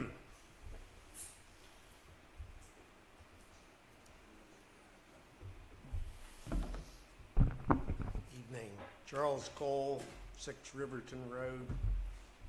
I'd like to fully support a consultant to aid us in making a decision where we're talking about hundreds of millions of dollars of opportunity for the community in this project.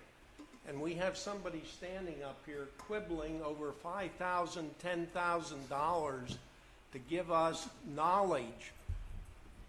There's 3 reasons why bad decisions get made in municipal government. And the first one is the fact that you don't have the information. It's ignorance of the facts.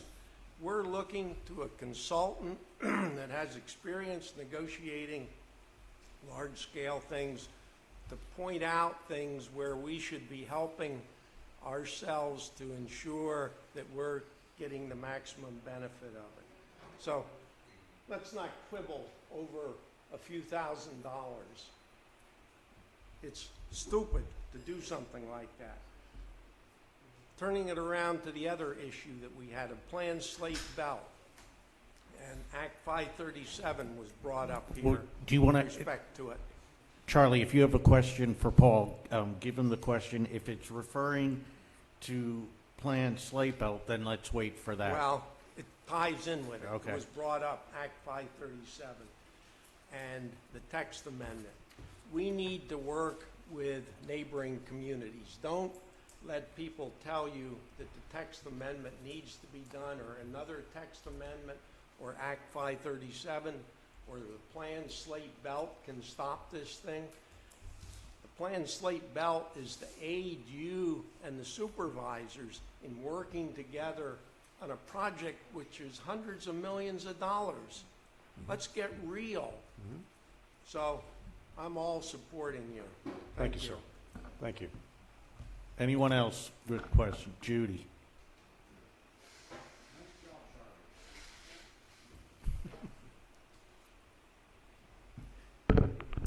Judith Henkel, 1752 Robin Hood Road.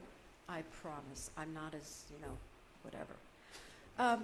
I learned one thing tonight, and only the fact that, which is what I thought, this whole upset about Planned Slate Belt is because of this project. They are just so afraid we're not going to get this project. And as Charlie mentioned, and has been told over and over, nobody has any jurisdiction over our amendments. Whether you do a text amendment or whatever, that's on us. None of the other partnerships in that, the other communities, can come in and tell us how to run our zoning or whatever, or even the business that we take on. So that's totally, out of the realm of possibility, but they keep hammering on it over and over. So I want to just get back to basics with you. I care about the environment. I'm a tree hugger, so I'll leave it at that. Birds of prey. So you mentioned the 76ers, and that project didn't work out. For Correct. various reasons. I don't need to know all of them. We've had projects here that twisted themselves into pretzels, got variances, got this and that, but then they never came and built. So when you started out, you mentioned there would be minimal impact, except for power and water. And I'm not going to go into all the pros and the cons of whatever. So I guess my question is, are you at the basic level of finding out, do we have the assets, do we have the capability for what can be built here? And if not, the project's done. It has nothing to do with Planned Slate Belt or the 5 people sitting up there or the people back here who see dollar signs in their eyes. And so my thought is, I don't want to be dragged into something that we regret down the road. So are we going to be assured? And that's not even, because you can't, nothing is assured these days. There's no guarantee for anything. I just want to know that you're going to look into all that background, you or whoever. Sure. Or even the business. Right. They don't want to spend money and then all of a sudden it's a money pit. So are they going to look into, is this the proper fit for this land, for this community, and where we are? That's my concern. Here's what I can tell you without having exact knowledge of it. Because, again, we've not been privy to any of the documentation. We don't know what their planning is just yet. I have a pretty good idea based on other developments that have been done in other parts of the country. They do an extremely thorough due diligence. When they come into an area, they secure a very extended due diligence period. One which is kind of floating as well, so that if they don't get it done in that prescribed period, they can extend it for another maybe 3 months or so. During that period of time, they are doing all their homework on all the things that you just cited. They want to know if there's enough power, they want to know if there's enough water, they want to know if this, all the things that are going to, when they become operational, are going to be essential to doing the operation right. I don't know, as I understand it, they're getting very close, if they're not already at the point of executing an agreement. I don't know that for sure. Please don't quote me on that. I just know that that's probably where they're at this point.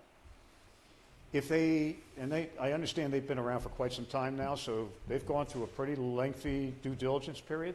If they haven't walked away by now, they're not walking away.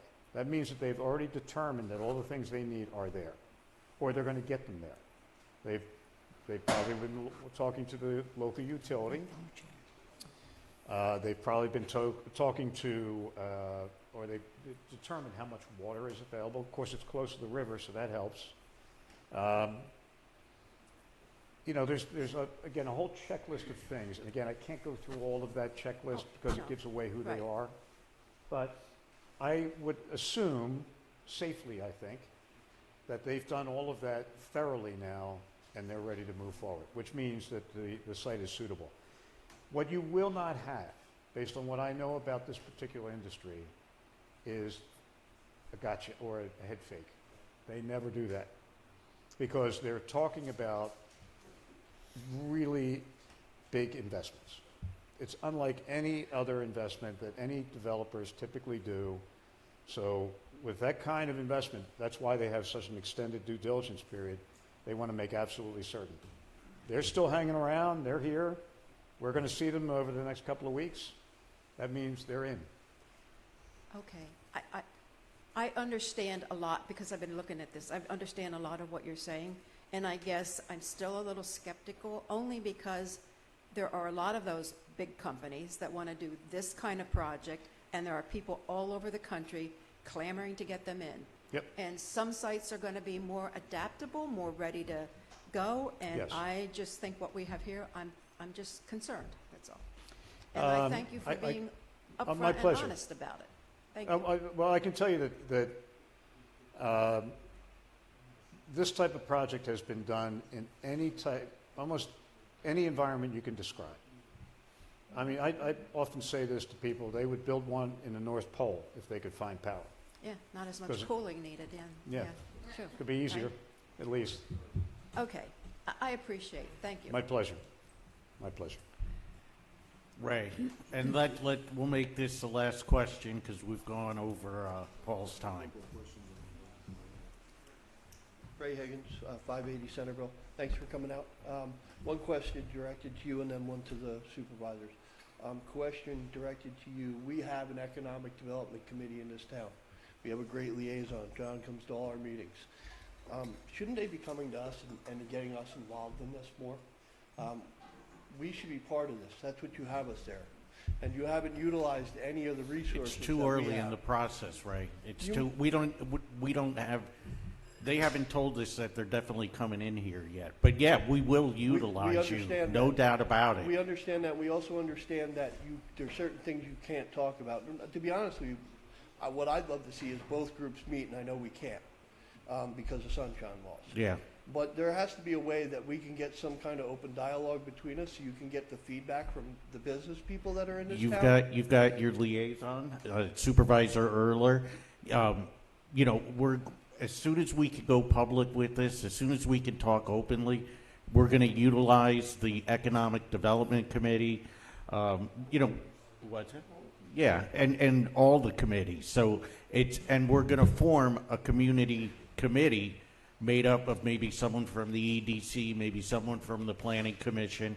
This isn't my town, this is our town, and you guys are definitely going to play a role. And my follow-up question to that would be, not just us as committees.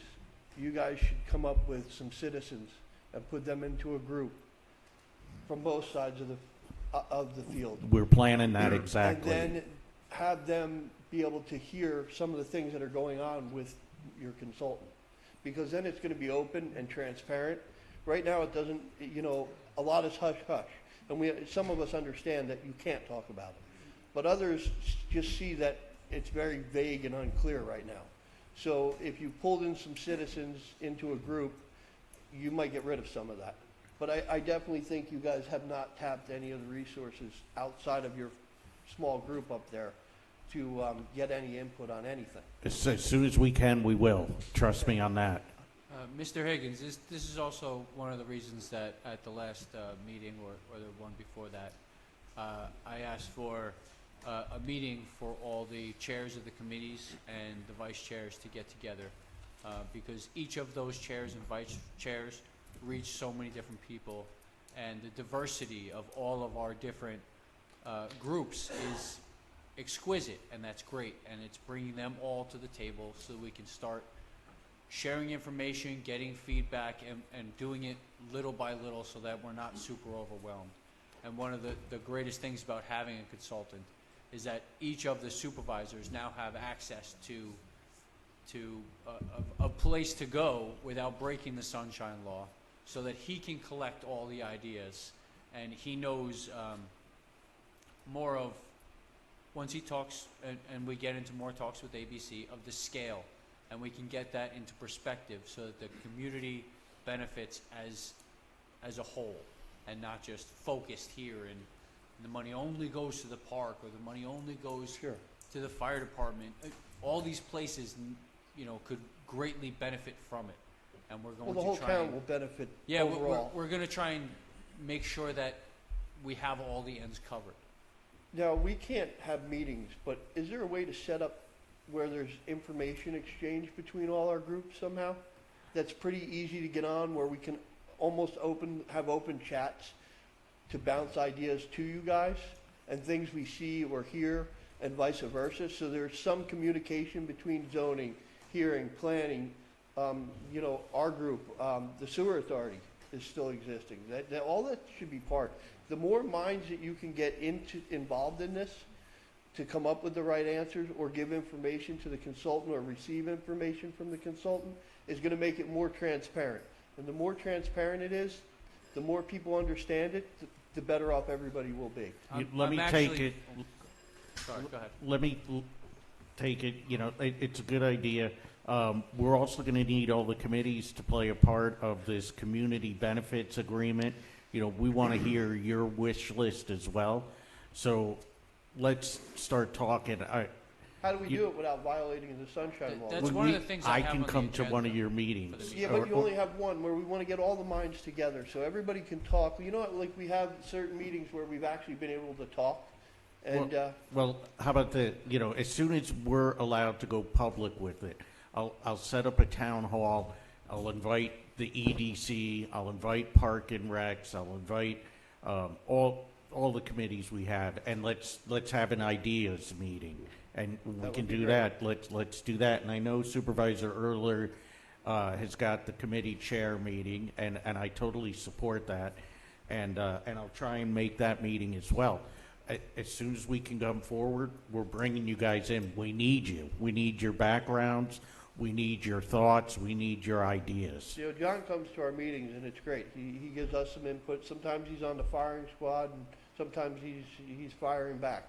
But even though we don't always agree, those ideas are bouncing back and forth, and that's where you come up with good plans. Yep. The more mind you have involved in this, and the more transparent it gets, the easier this is going to be on all of you that sit up there. Agreed. That's actually one of the primary objectives of the meeting on the 31st of March. Okay. What are some of the questions? We have a couple questions online. There's two people that have asked about who's going to be servicing this data center. I guess you can. Who's going to be what? Who's No, going to? No. Who's Can't going to? answer that. Who's going to service it? Meaning Med Ed. Is Med Ed going to service it because they can't I serve don't us? know. I They don't can't know. serve our community. So how are they going to serve? That's not Yeah, our power. yeah. I don't know. We have nothing to do with it. Do you have one question? It'll be quick. Okay. Really quick. Paul, thank you very much for your time. It's very informative. But from what Mr. Angle was trying to get out, we know it's going to be a lot more than $5,000. Are you going to work on like a commission basis, an hourly basis? How would your fees We're still be paid? we're still negotiating. I can't answer that question. Okay. Well, I mean, just from a business Yeah. standpoint, when I enter into an agreement, I would want to know all that before I sign the thing. Yeah. And the second one, we'll make it real quick. How many other people have you interviewed that do the same job that he has? What? I'm sorry? How many other companies have you guys There talked were- to that do the same There job? was this discussion with two other people. Paul came highly recommended. I presented Paul to the supervisors. The supervisors agreed, and that's why we went with Paul. So the supervisors, in reality, have only ever talked to one other person? Yeah, that's Okay. correct. All right, that's all I wanted to know. Thank you Yep. very much. Thanks. It's not true. Yeah, Anthony. He was not recommended by Charlie Cole. He was not recommended by Charlie. I know Charlie Cole runs the township, but he was not recommended. No. Go ahead. I have a couple, Anthony DeFranco, 81 Cross Hill Drive. How do you, now that you're working with us, how do we expedite this? Expedite the development? The dealing. I mean, we can't wait forever. I mean, time kills all deals. You know that. Well, again, once we get into the facts of the deal, which I have not been able to see just yet, which is expected within the next week or two, we will have full access to everything. From that, I will have a pretty good sense of what their timeline is to get this done. We'll report back at a meeting or just to the Yeah, supervisor? I mean, we'll certainly report. I mean, I'm happy to come back out here and talk about it at that point in time. It just depends on how that information needs to be treated. All right, one other question. You know the type of business that wants to come in. Do you know what they were originally planning for that industrial park? Warehouses and logistics centers? And Do I know that? 6 million square feet of logistics centers? Yeah, I didn't know that, no. Okay, so now that you know that, which one would be better? This one or that one? This one. Okay. Without question. I would not hesitate to give you that answer. All right, Paul. Well, thank you so much for coming out. Oh, my pleasure. Appreciate it. You can hang out and have some fun. It's just getting started, but we're going to take a 5-minute break, and then we're going to go through this quickly. I'm going to shoot to get us out by 10 because we have an executive session and have to call our attorney, so we might have to table a couple of things tonight. I'll let you know, but we'll be back in 5 minutes.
1, 2. Okay, guys, we're going to call this meeting back into order.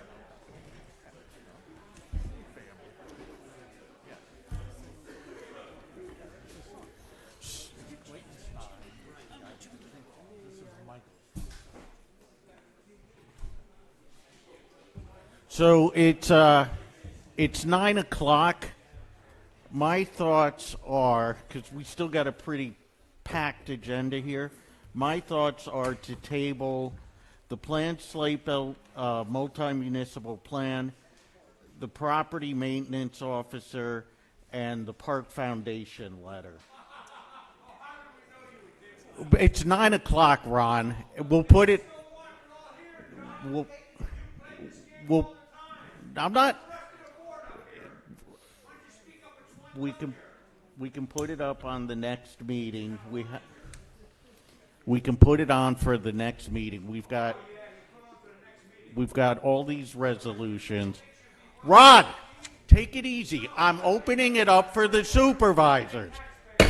Opening it up for the supervisors. Nick, watch him, all right? If he's out of control, I'm going to ask you to remove him. Go. We have the Parks and Rec Board here tonight. I do not want to see that taken off. All right, then I'm tabling.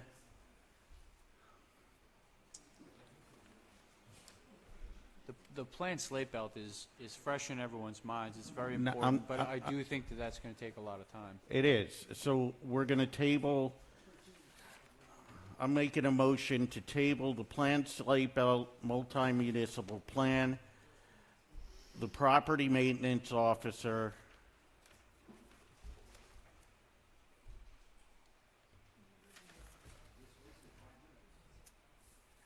and that's it. And we'll keep the foundation on. Do I have a second?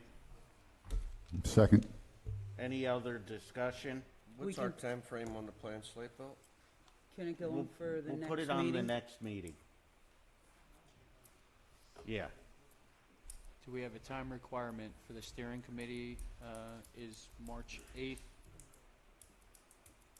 for their next meeting, right? Yeah, it'll go on. It'll go on the March 8th meeting. No. Both of them, Cindy. March.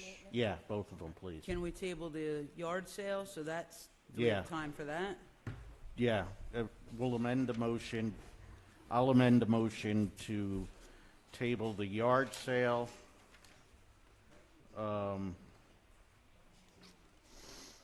I think the other stuff we can fly through.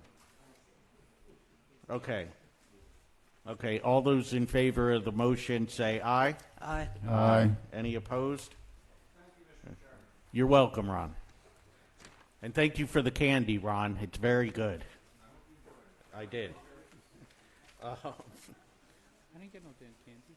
See, Ron and I actually do like each other. We do argue. No, I know you do, Ron. I know you like me.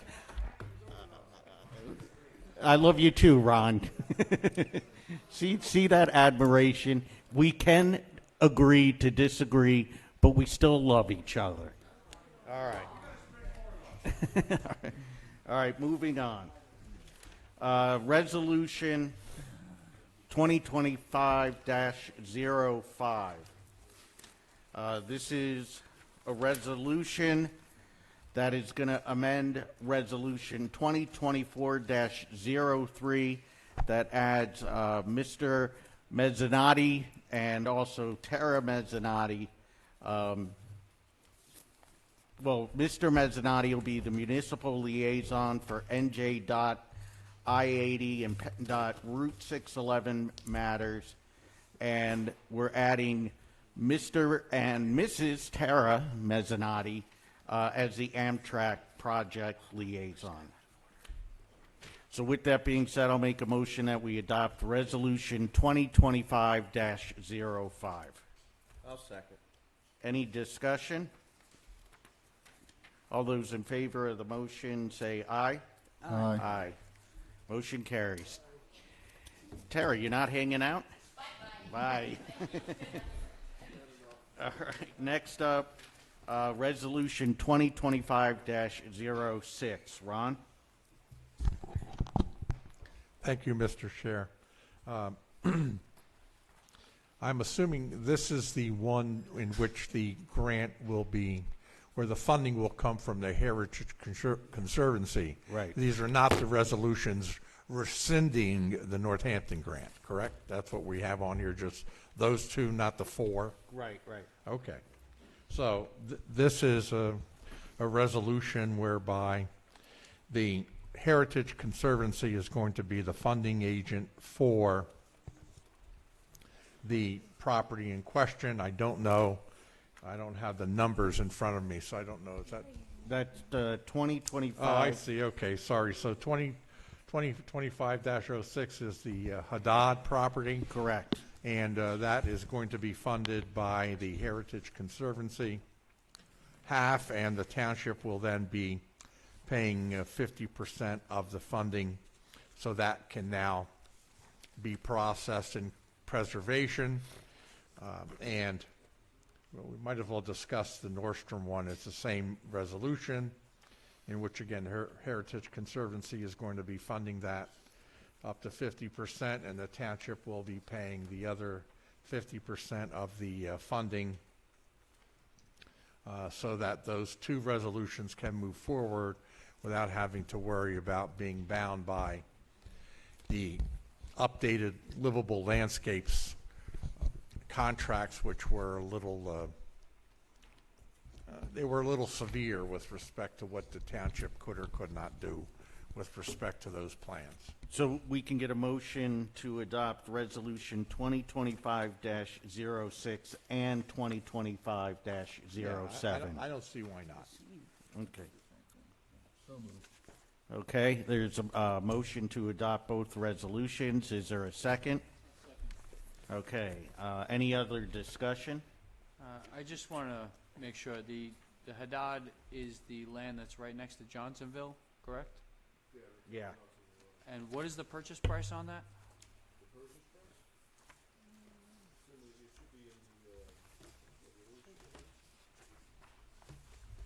Let me. We just received the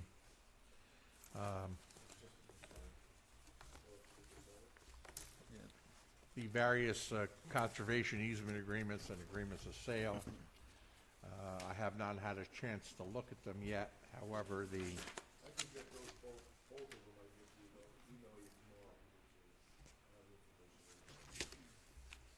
okay, it's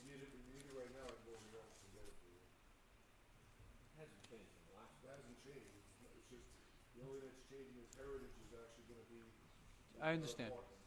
And I just want to be open to everyone that the other 50% of that is coming out from the open space budget, correct? Correct.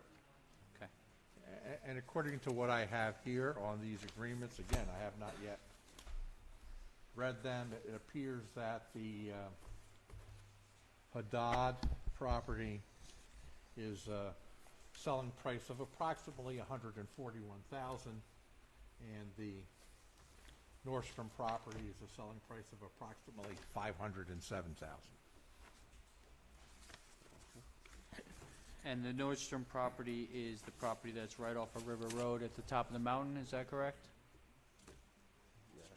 Yeah, that's the Nordstrom's off it's of... a 92-acre piece of property. Over your Right, corner? right off of River Road, right at the top of the mountain, next to Driftstone. Campground. That's It's on Nordstrom Lane. Next to where Scribbick's farm was, across the street. Scribbick's would be on your right before campground. And that is also out of open space. Is there any other questions? Okay, there's a motions on the floor. It's been seconded. This is to adopt Resolution 2025-06 and 2025-07. All those in favor of the motion say aye. Aye. Any opposed? Motion carries 5-0. Next up is intermunicipal agreement for softball. this is, I think, the same intermunicipal agreement as we do every year. The date's been changed, that's it, but it's between Upper Mount Bethel and Lower Mount Bethel. Has everybody had a chance to look at the agreement? Same old, same Yes. old. Okay, do we have a motion to accept the intermunicipal agreement between Upper Mount Bethel and Lower Mount Bethel? So moved. Is there a second? I'll second it. Any discussion? I'm sorry, I don't mean to take up all the time, but this is the first time that I'm actually reading this. So we provide the gear, all the administrative work. The fields are maintained by each township as they lay. And the registration proceeds get split, or is that just to UMBT? We split, if there's like last year when there was deeds that were down there, we actually took care of the deed issues down there. They take care of the property down there and all that, but anything over. Basically, we split the fees down there, meaning that if there's any kind of extra work that has to be done down there, if something happens down there, we'll take care of it. I just see how much time and effort goes into our Parks and Rec committee on the softball. The fees, what he's talking about does not come out of the registration fees of the sport program itself. It never has. Right. And this is just one agreement. In the past, we've actually had these agreements with 6 of our neighboring municipalities. It's just that we only have the agreement with one. Okay. So this has been common. But the Okay. registration fees for our sports program, that does not go to any of the municipalities. It specifically supports our program. So then we get to use their fields, they're able to participate as long as you're within the Bangor Area School District and even beyond. But because we coordinate the fields and their kids, can join the program, that's the collaboration. We get to use the fields, they get to use our fields. And being head of Parks and Rec, you've read this, you're good with it. Okay. Any other questions? Nope. Okay. Okay, so we voted on the agreement, right? That Yes. agreement was taken care of. All right, next up is April. No, we didn't vote. Oh, we didn't get the We were vote. in discussion. Okay. Okay. Okay, all those in favor of the intermunicipal agreement between Upper Mount Bethel and Lower Mount Bethel, say aye. Aye. Aye. Any opposed? Motion carries. Next up is April Pinto, letter of resignation from Park and Rec.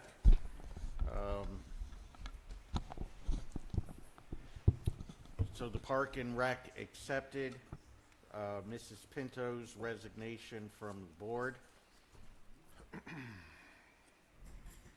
Basically, now that the Parks and Rec, we need, to put it up to us to get letters of interest so we can try to bring members onto Parks and Rec. So you want Cindy to put something on like our Facebook page or something? Yes, Yeah. but as in the past, anytime a member. We have to accept. Yeah.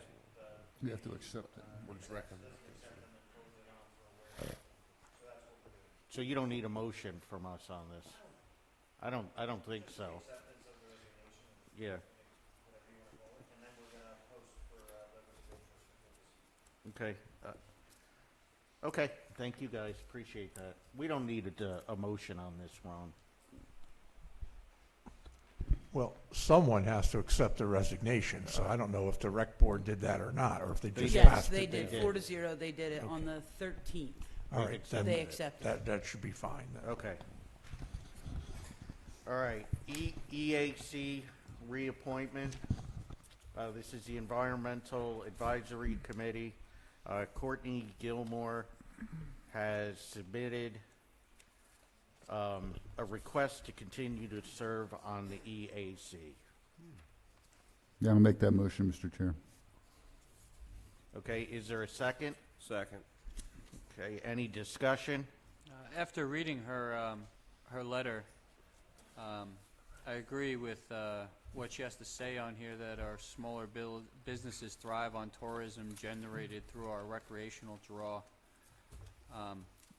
And I'd just like to stress that there is or will soon be an open seat on the EDC, and it might be beneficial if those two groups got together to increase that draw and that potential. Okay, thank you. So I'll make a, You gotta vote on it. we had the motion, right? Yeah, Okay. it's seconded. Okay, all those in favor of the motion to reappoint Courtney Gilmore, say aye. Aye. Aye. Any opposed? Okay, motion carries. Auditor letter of interest. This is from, this was given to me by Charles and Rod, who are part of the audit team for Upper Mount Bethel, and they recommended Leo Andrade. What is it? Andrade. Are you Leo? Yes. Oh, well, thank you for coming, Leo. This is his resume, and you can see he's got plenty of experience in accounting. He comes recommended by Charles and Rod, and he's willing to serve. Any questions for Leo while he's here? This is the only letter of interest we received, right? Yep. Okay. And you've been informed what it entails, right? Yes. Okay.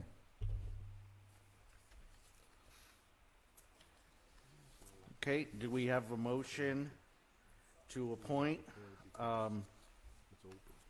Leo to the audit team? I'll make the motion to appoint Leo Andrade Jr. to our auditing. Andrade. Yeah. Okay, is there a second? Second. Okay, any discussion? All those in favor of the motion say aye. Aye. Aye. Any opposed? Okay, Leo, thank you and welcome aboard. Okay, we tabled plan, slate belt, municipal plan,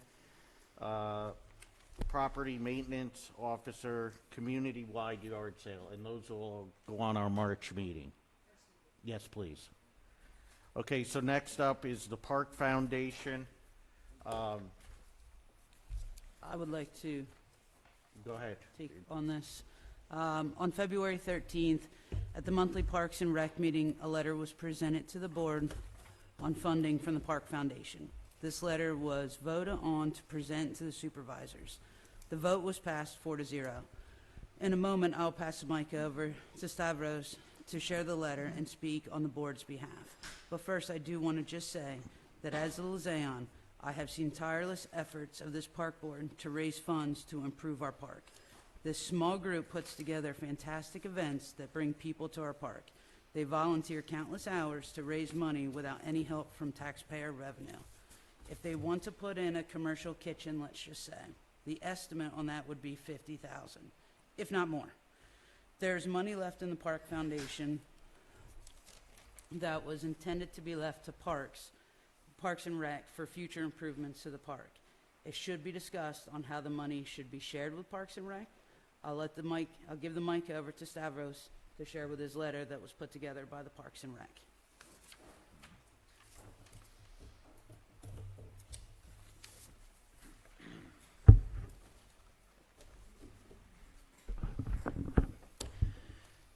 Thank you for leaving this on the agenda. I do appreciate that. I guess I'm louder than others. Excuse me. I want to give thanks to Corey for not only being the Parks and Rec Board liaison, but also for digging into what we do, how we do it, and for what we're striving for. I also want to thank the supervisors who expressed their view of keeping this item on the agenda in an email thread that was passed around since Sunday night. That being said, I know you've all received this. I know the public has not seen this, well, for the most part.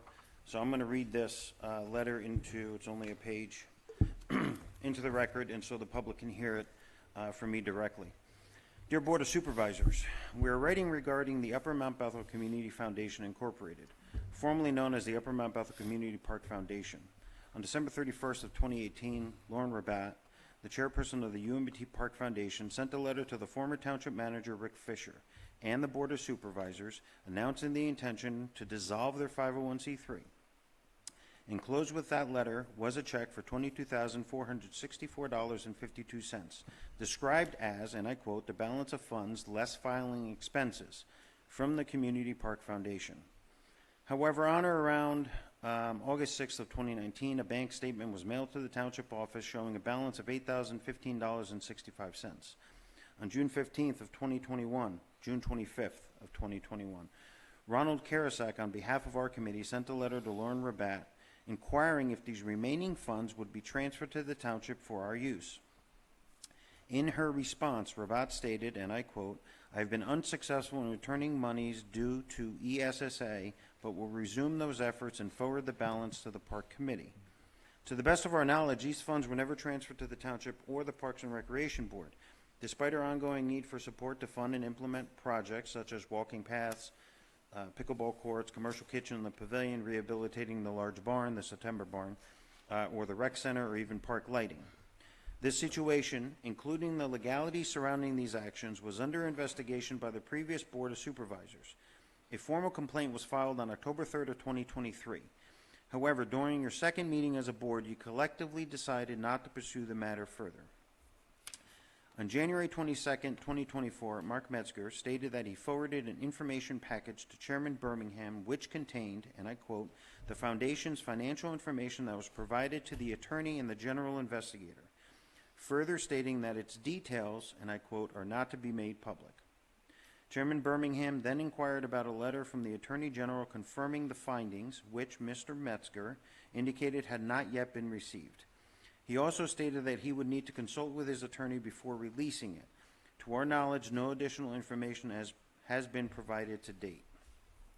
Since December of 2018, the Upper Mount Bethel Foundation has not provided any funding or assistance to the Parks and Recreation Board, including the $8,015.65, of which was raised, and I quote, for the construction of the Upper Mount Bethel Community Park per their bylaws. Therefore, we are requesting access to the Foundation's financial records and any clearance documentation from the Attorney General's office regarding this matter. At a minimum, we believe we are entitled to an explanation for the withholding of these funds, particularly considering the Foundation's stated purpose and the lack of support received from both the Board and the Foundation. The Parks and Recreation Board works tirelessly to enhance this beautiful park and the surrounding community. While we understand that priorities may differ and schedules may conflict, it is unacceptable to be denied a clear and formal explanation about funds that were explicitly intended to benefit the park. We look forward to your timely response and resolution to this issue. Now, that being said, and you have all received that, it concerns me that there was a strong inclination by some to have this item removed from the agenda this evening. I understand that statements were shared to the extent that lawyers would be involved. It concerns me even more that this happened while this item was listed as new business on tonight's agenda and was not privy to the public until it was brought up and discussed this evening. Yet the letter was disclosed and multiple private citizens demanded that it be removed from the agenda this evening. Private citizens demanding items be removed from the BOS agenda that were properly requested, communicated, and provided is unacceptable. I'm a duly appointed agent of this township as the chair of the Parks and Recreation Board. I am executing the duties of my office, following appropriate procedures. As I have interpreted them to have our concerns and inquiries addressed by this Board of Supervisors, whom by ordinance gave us these powers. The entire Parks and Recreation Board functions in the same fashion, and we collectively agreed to send this letter. We addressed the BOS in this letter, not the Park Foundation. We have asked the BOS to provide us with an appropriate response to a very legitimate question from our perspective. And then to add to this, because you've heard today, commercial kitchen, $50,000. We know from the past we've received estimates that part of the original master plan for the park, the rec center, has the estimate of $11 million. We looked at rehabilitating the September barn. That had a cost of, or at least from one vendor, of $6.1 million. We want to put in walking trails. That's $1 million. Now, the Park Foundation was founded originally to benefit and raise funds for the community park. Just getting the park flat, the expenditure was between $2 and $2.5 million, from what I understand, raised by the Park Foundation. I'm not saying they're bad. We need them. I'm wondering, where do they go?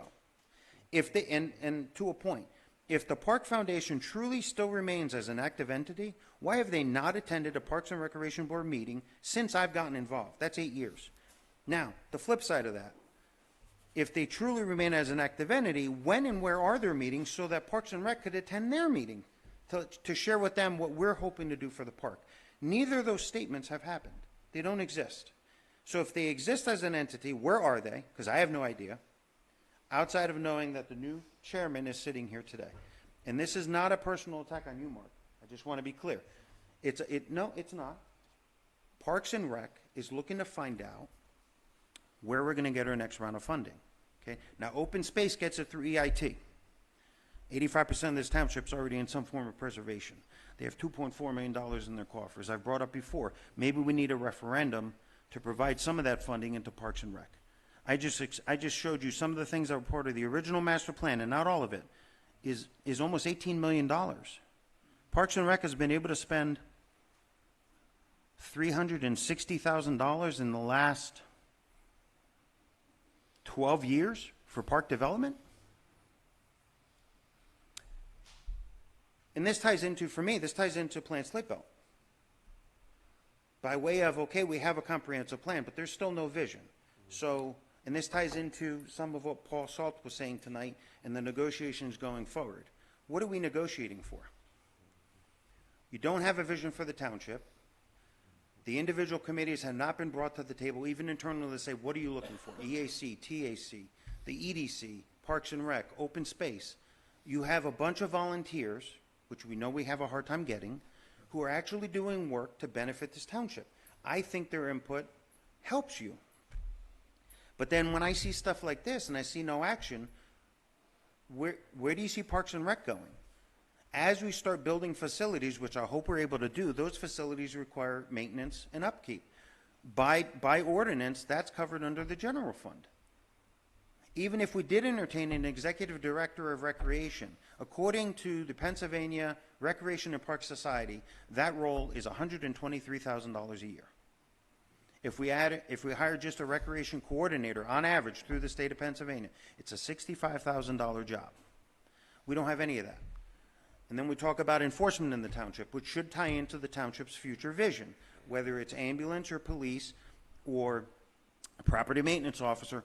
All of this costs money. Well, and Stavros, we want the Park and Rec Committee to be part of this community benefits agreement.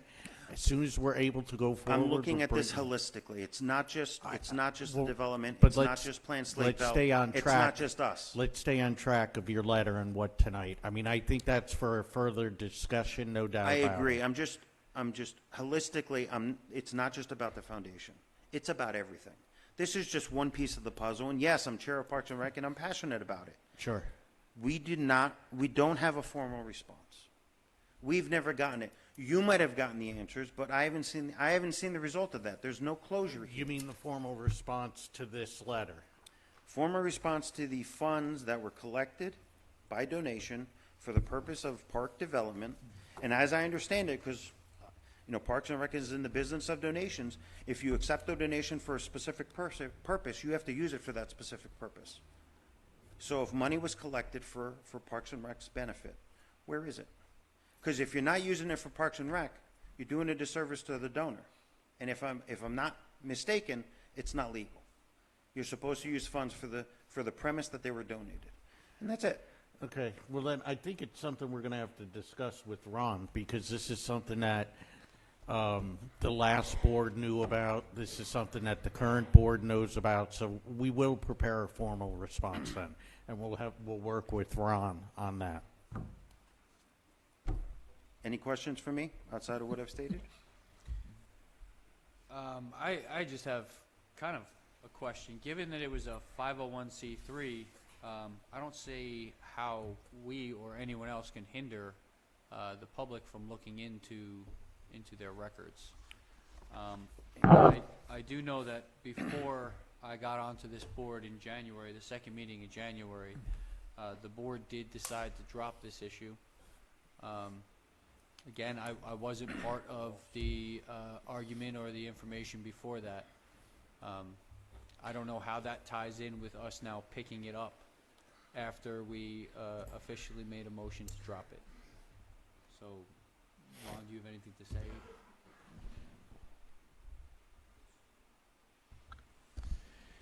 If this board wishes to revisit this issue, it certainly can. It's no different than people saying, we want you to revisit the Slate Belt multi-municipal comprehensive plan, et cetera. If this board says it wants to relook at it again, it can.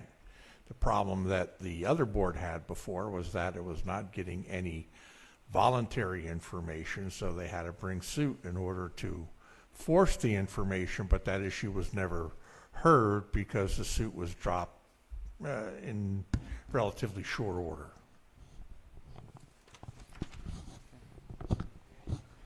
Okay, so supervisors will discuss this and we'll get you a formal response. We'll shoot for, and Ron, we'll have to work with you on this, and we'll shoot for the end of, give us like the end of March. I appreciate that. Okay. Thank Thank you for all that you do, and thank the Park and Rec Committee for all that they do. Thank you. Thanks. For the record, as a citizen, I asked earlier that could I get all the records of the Park Foundation? I'd like to know from our solicitor, because I've read it. It says, as a private citizen, I'm entitled to all those records. Am I entitled to them? Ron? I would have to look at the documents again, but I believe they were pretty broad that would allow citizens to get that information. But again, the Park Foundation is not part of this board. It's a separate entity. It's a separate corporation. So asking you for it doesn't necessarily mean that we get it. He would have to ask the Park Foundation people to get it. Unless the board wants to get it on his behalf. That's your call. Are you willing to do that? I think we need to discuss it. I think. Okay, you're here to discuss it. The bottom line is Well, we just were asked to come up with wanted a this formal done. The response. previous board could not get the information. I think you talked to Mr. Dew. They could not get the information. So they sued to get the information. Immediately, in February, I think it was, when the new board came in, they dropped the suit. That was the process to get the information. But I do believe that clearly says a private citizen can do that. If you're not going to do that, I guess then I got to hire somebody and bring a lawyer, because that foundation needs to be accountable for whatever and all and any money that ever came in there and where the money went out to. Why are they not willing to? Don't you have to ask yourself simply, why are they not willing to provide that to you? We'll find out. Yeah. It's pretty evident. There's not 5 votes on here to find out. I guess I'll have to take the action and find out. We'll find out, Ron. We'll find out. When are you going to find out? How can I get my answer? As soon as you'll get the formal response when we give it to Stavros, and I will talk to Mark, and I will do my best and get the answers. Well, you're the person, though, who said, quote, unquote, that the Attorney General looked at this and it was okay. Yeah, did you do that? That's correct. What did you look at? A letter from the Attorney General. Did you look at the records? What's that? Did you look at the records of the foundation? No. Just no. a letter from the Attorney General? Well, I had certain financial information, and I had the letter from the Attorney General, and that's when I said, there's nothing further I see that we discuss here. Now, we can talk to Mark and ask Mark, you had 8, Ron, can I talk to Mark now? Sure, you go right ahead. Thanks. No, you have to. I need Mark to come up here. By my leave, you may do that. No, yes. but you can't stand up there next to Mark. I need Mark. Can you come up to the podium for a second? Okay, but before we go here tonight, what I need to know from you, if you did get this letter from the Attorney General, it's a public record. I'd like to get that letter. Is it available tomorrow? I'll get it to you. It's not at the Township Building? I don't know. I'll get it to you. Have you ever seen it? Ron, She'd never seen it. I said I would get it to you. You know, this thing smells. It's The more it goes on, the more it 9:30. smells. Ron, I'll get you the letter. Well, Come One on. moment, before you start questioning Mark. Stavros, can I have some clarification? Since you brought up the Attorney General and possibly the investigation, you asked for clearance documentation from the Attorney General's office? Yeah, I'm referring to this letter that said everything was good. I don't know. I have no confidence. Yeah, we'll But include. they dropped the investigation. Because that's what I saw looking into it. Why did you collectively agree that it didn't need to be pursued? That to me says you know where the money went. Or you know why we didn't get it and you're in agreement with it. Well, that's what we're asking Mark right now. Well, he asked me the question. Yeah. I'm just, Just about the clearance, if there was held information or not. We're advisory body to you. I posed art to you because you were running with trying to find the information. None of our committees, boards, or councils can enter any contracts or seek legal advice. We bring it to you. This isn't legal. I said, I want a formal response. You collectively or some of you had seen something that deemed it to be okay. To me, that means you came to some type of conclusion. That has not been shared. Yeah, and we'll share that. I have no problem sharing that with you. The public deserves to know where that went. Where, Because it affects the public.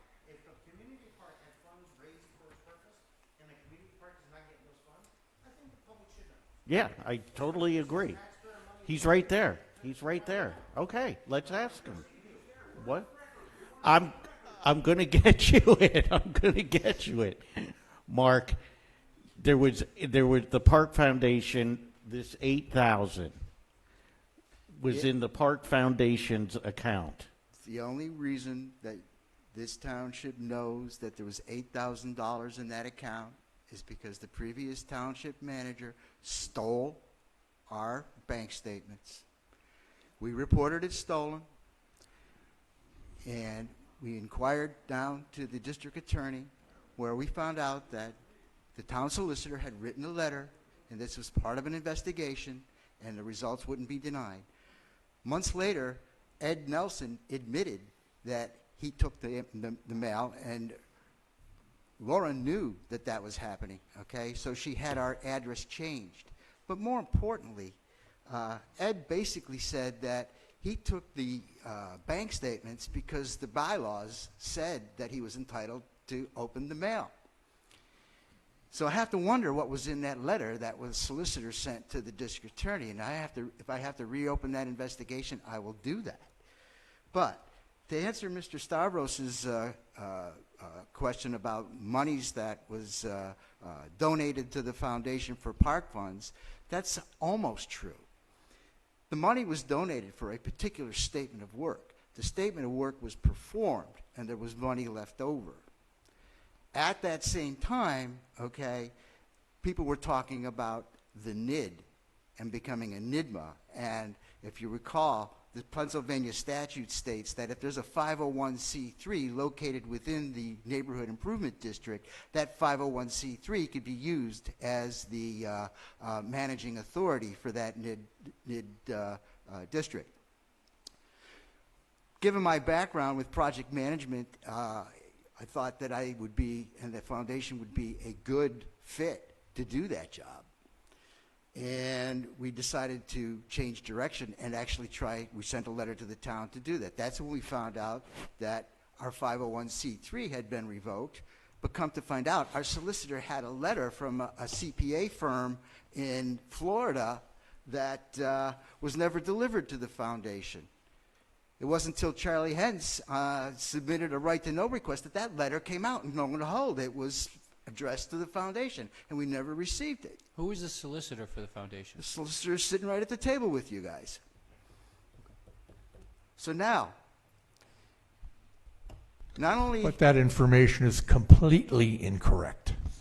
Is it? Is it? Yes, it is. I got a letter from an inquiry from an accountant in Florida said that who was sending letters to everybody saying, Who was can it I addressed do to, their Mr. work? Karasak? You didn't deliver it. Don't speak over me, sir, or you will have a problem. Let him Not finish. only legally, but other ways. Stop. Stop. Now, let's Don't let's talk continue. over each other. Let's You continue. give each other Okay, a let's chance conti- to let's- speak. Let's continue. At some point, a complaint was filed with the Attorney General, okay? And I had to hire an attorney to deal with that complaint. The foundation had to borrow money to pay for that attorney.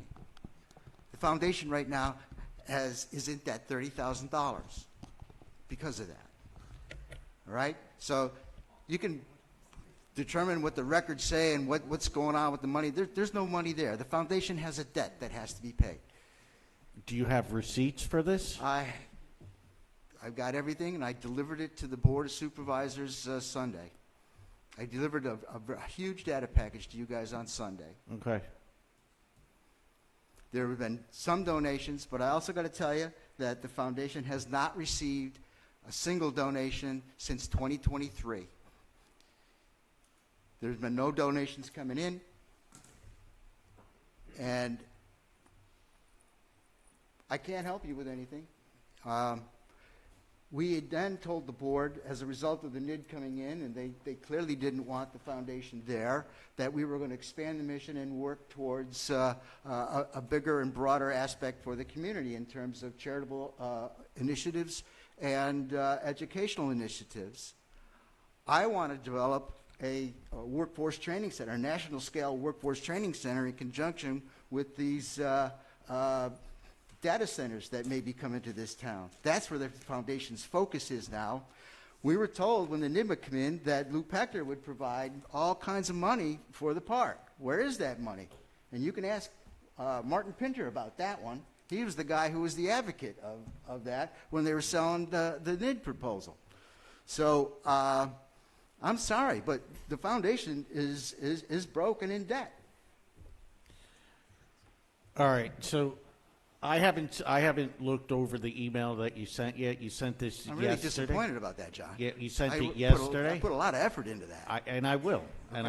But I had a busy day. I work another job. So I do work I. 2 or 3 jobs actually. So. Yeah.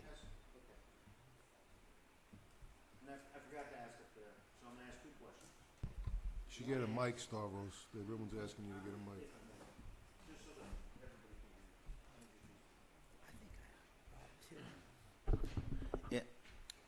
I'd like to know how the letter was released to the public prior to tonight's meeting. That's my first question. And then the second question I have is, why was it yesterday that a packet of additional information was sent to you, if I'm here talking about this tonight, in the context in which it was meant to be heard? Because we didn't have that opportunity until I just spoke. Because as I understand it, that shouldn't have happened that way. And I think the public should know why it happened that way. What happened? My letter getting out. Oh, As new I gave it business. to Mark. I gave it to Mark. Mark came to me and said, I'm on the agenda. Why am I on the agenda? I said, look, there's a letter from the Park and Rec. It went to the supervisors. I would do that for anyone who asked, why am I on the agenda? So that doesn't violate any confidentiality. No, there's no confidentiality Okay. rule. And why was it entertained to remove this from the agenda this evening? I heard from 3 of the supervisors I who only said no I only did it because it was 9 o'clock, and I know this is an hour discussion. prior to this meeting. I didn't ask to remove it. I don't know who asked to remove it, but it wasn't. I don't think it was any of the supervisors. What I wanted to know is how it got on the agenda, because I looked at the agenda and it said Ms. Ekman, and then Corey called me and said, why is this on the agenda? And I said, I don't know. So I don't know how this even got on the agenda. Right? Unless I'm mistaken here, but So when the letter got submitted in, they put it on because I sit on the board. Which is fine. We asked for it to be added to the agenda for tonight's Yeah, meeting. so it just got tied who? to Parks and Rec. Parks and Rec. asked who to put it on the agenda. We asked for it to be added to the agenda for tonight's meeting. To who? The email had Parks and Rec on it, it had Cindy on it, it had Corey on it, and I think Nick was on it as well. Yeah. So then when it got put on, I didn't realize it got put on until I'm getting a phone call asking, what am I doing? why am I putting something on the agenda? And I'm like, well, wait, I don't even know what you're talking about. I'm at work. So the letter was in our packet. We received it Friday night. I went home Friday night. I went to work Saturday morning. I didn't look in the packet. Didn't realize it was about this letter. But now it's already out. And my feelings are, if this letter's in the packet being addressed to the supervisors, other people know about this letter already, but we didn't even get to discuss it yet. Yeah. And Mark sent these documents on Sunday, so the supervisors have not had a chance to look over them yet. You know, I can't expect the supervisors to spend Sunday evening. I don't either. Yeah. I did and look it's over even it, but it's a lot to A lot unpack. of information. which I can appreciate. So let us look over the documents, what Mark's provided. We owe you the formal response. We'll work with Ron on that. And then I think we have to put on the agenda, what is the future of the Park Foundation? And the supervisors have to, or whatever the new name is, right? All right, well, we've got to figure out, how many members are there as of this moment? Just one. There's what? Okay. So we just- have to think about that, and I like what Stavros said. If your entity goes on and we decide to keep it moving, you guys need to start talking to each other. Honestly, and I'll put this out there right now, I'm already looking into starting my own 501c3 to raise funds to benefit park development because it's not happening. Too many things are not being addressed in this township, and we're just one of them. Well, we're addressing this right now. But it still doesn't help. Yeah. If their mission changed, that's fine. We need more focus on Parks and Rec in this township. Okay. Yeah, on Parks and Rec. I'm doing something about it. I don't know what yet, but something's going to happen. Okay. And I hope I have your support because You do. I think we need it. You do. You definitely have our support. Thank you. Thank you. Okay, anything else before we move on? Hurry up. You've gone way over your 3 minutes. I'm trying to stay relevant. Did I hear this right? There's no members on the foundation, there's only one chairman? No, he said there's 4 members and 1 vacancy. And how often do they Why don't meet? you fill in the vacancy? Oh, okay. But again, the previous board couldn't get an accounting. And I'm saying to you one more time. He so it's on the just record. said he sent us a whole bunch of documents that could answer those But finally, questions. after the previous board and everybody else, now finally, over the weekend, you did get some documents. I could care less. The bottom line is, I'd like to know legally, that ordinance, I've read it, says anybody can get a copy of and request a copy of all the records of the foundation. Am I correct about that? Ron, I haven't looked at that in a while. I believe you are, but the foundation did make some amendments to their bylaws. I don't think they amended that, but I'd have to look at the file again. It's been 2 years since I've looked at that file. Fair enough, I appreciate that. So Mr. Metzger, I'm requesting from you, within the next 48 hours, all of your records. Make sure that's in the minutes. All right. Marty, last point, and then we're going to go into executive session. It was a private corporation, right? What? I did say it's a private corporation, right? Okay. So we have policies on the disclosure of information, which I'd be happy to send to Mr. Engel. I've also sent it to you guys as part of that massive package. So a lot of information was disclosed to the previous board. They wanted one specific piece of information, which was the balance of the bank accounts. But they had the $8,015, so they did see the balance at one point. They're not seeing it anymore. Marty, go ahead. Sorry for my delinquency to the meeting. I was vice chairing our Board of Trustees meeting at Susquehanna, and it ran a tad late, so my apologies for getting here late. In regards to the Park Foundation, though, you know, since the town did help start it with an initial influx or injection of cash, I would think that the board members would want to know how that money was spent from the beginning. And as a 501c3 and a member that sits on a few other boards that are 501c3. You know, I'm deeply concerned that the foundation of Mr. Metzger's has got taken on $30,000 of debt. I mean, that's highly unusual unless they're purchasing property or they are in the midst of a capital purchase or anything like that, managing cash flow. There's a way of doing that. But in a 501c3 and not all of the records in regards to minutes, votes, board meetings, all have to be accounted for to be a 501c3. So, I mean, if I was you guys, I'd want to know, number one, how did that foundation take on that debt? What board members voted on it? And what's that debt for?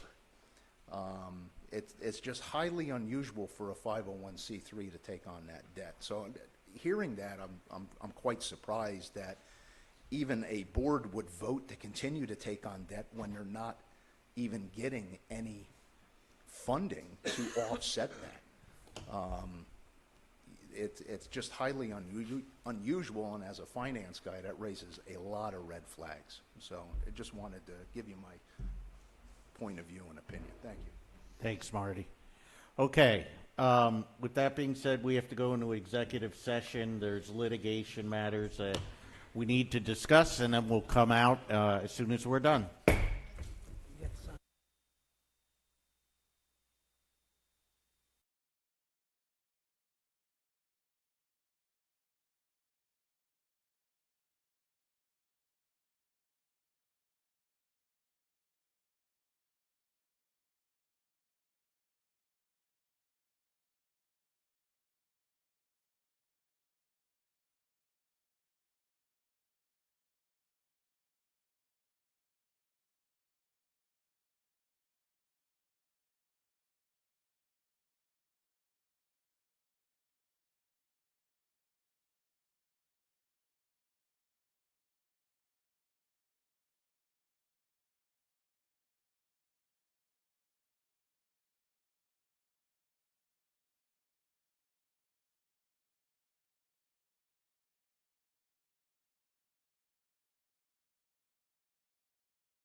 We'll call this meeting back into order. It is 10:06. We went into executive session. Ron? Yes, we went into executive session to discuss possible litigation involving the Stein burning issue. And I don't know if there's any motions that come out of that session or not. That being said, Mr. Chair, I'd like to make a motion that we instruct our solicitor, Mr. Karasak, to go ahead with filing an injunction against Mr. Stein for the burning issue on the property. Okay, is there a second? I second that. Any discussion? Now, before you vote on that, it should not only be against Mr. Stein, but it should be against the property owner also. Yes, I amend my motion to include the property owner. Do we have a second for that? Second. To his amending? Okay. Any other discussion? Okay, all those in favor of the motion say aye. Aye. Aye. Any abstaining? I'm going to abstain. Okay, any opposed? Okay, motion passes 4-0. Anybody have any quick announcements? Yeah, I do. First of all, I'd love the announcements to be moved at the beginning of the meeting. If there's anything important that anyone wants to say, we went from, 50 people down to 7? Yeah, Eight. that's fine. We'll do that moving forward, Cindy. Okay. I will be holding office hours on March 6th at TK's at 7 p.m. Second announcement is the hands-only CPR and Stop the Bleed class will be March 11th. As everyone knows, the flyers are out. Please sign up. It helps us get the correct amount of volunteers to participate and have everyone covered. I'm glad my suggestion was heard, and Ants again was commissioned with the cleaning up of the power lines to prevent any power outages on River Road. Thank you, Nick. And lastly, I will be running again to retain my seat on this board. My hope is that the residents will validate that the supervisors made the correct decision with my appointment. If anyone would like to sign my petition for the Republican Party, that'd be wonderful. I'm making Can't say this. that at the meeting. I can't? You should be asking people to sign your petition at a meeting. You can't. Okay, my apologies. I'm not asking anyone to sign anything.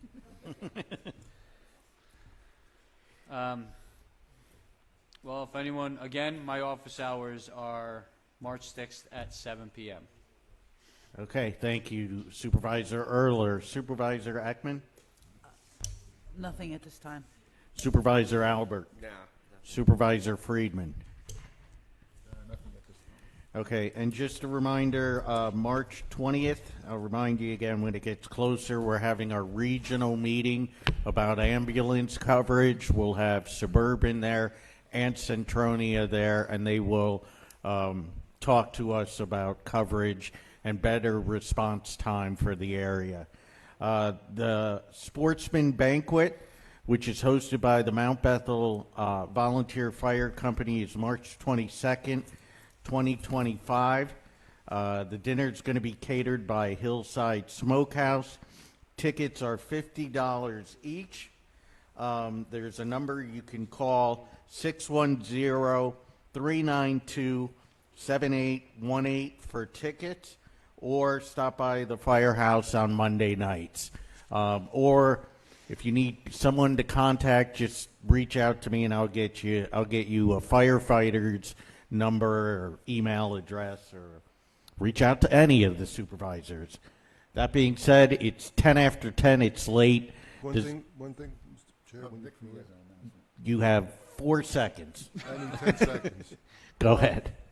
A lot of people, a few, like 5, 6 people called me this morning, and Billy, our garbage engineer, this morning sent me pictures. There was criminal mischief this morning regarding our garbage and our residents' properties, probably 5 or 6 of them going from Sladeford up to Turkey Ridge into Saddle Creek. We do have video, but if there's anybody that can give me any kind of information, just please contact me at the Township Building. Any kind of information would help. The vehicle was Japanese model sports car.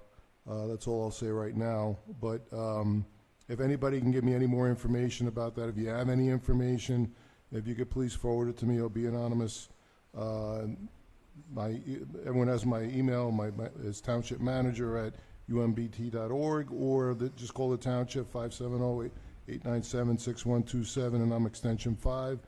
Any help would be appreciated by the other people that had to clean up all the messes that were all over the township on Turkey Ridge, Slateford, and Saddle Creek. That's it, Mr. Chair. Thank you. Thank you, Nick. Cindy, anything? Ron, anything? It's past Ron's bedtime. Do we have a motion to adjourn? So moved. I'll Second? second it. Okay, all those in favor say aye. Aye. Meeting adjourned.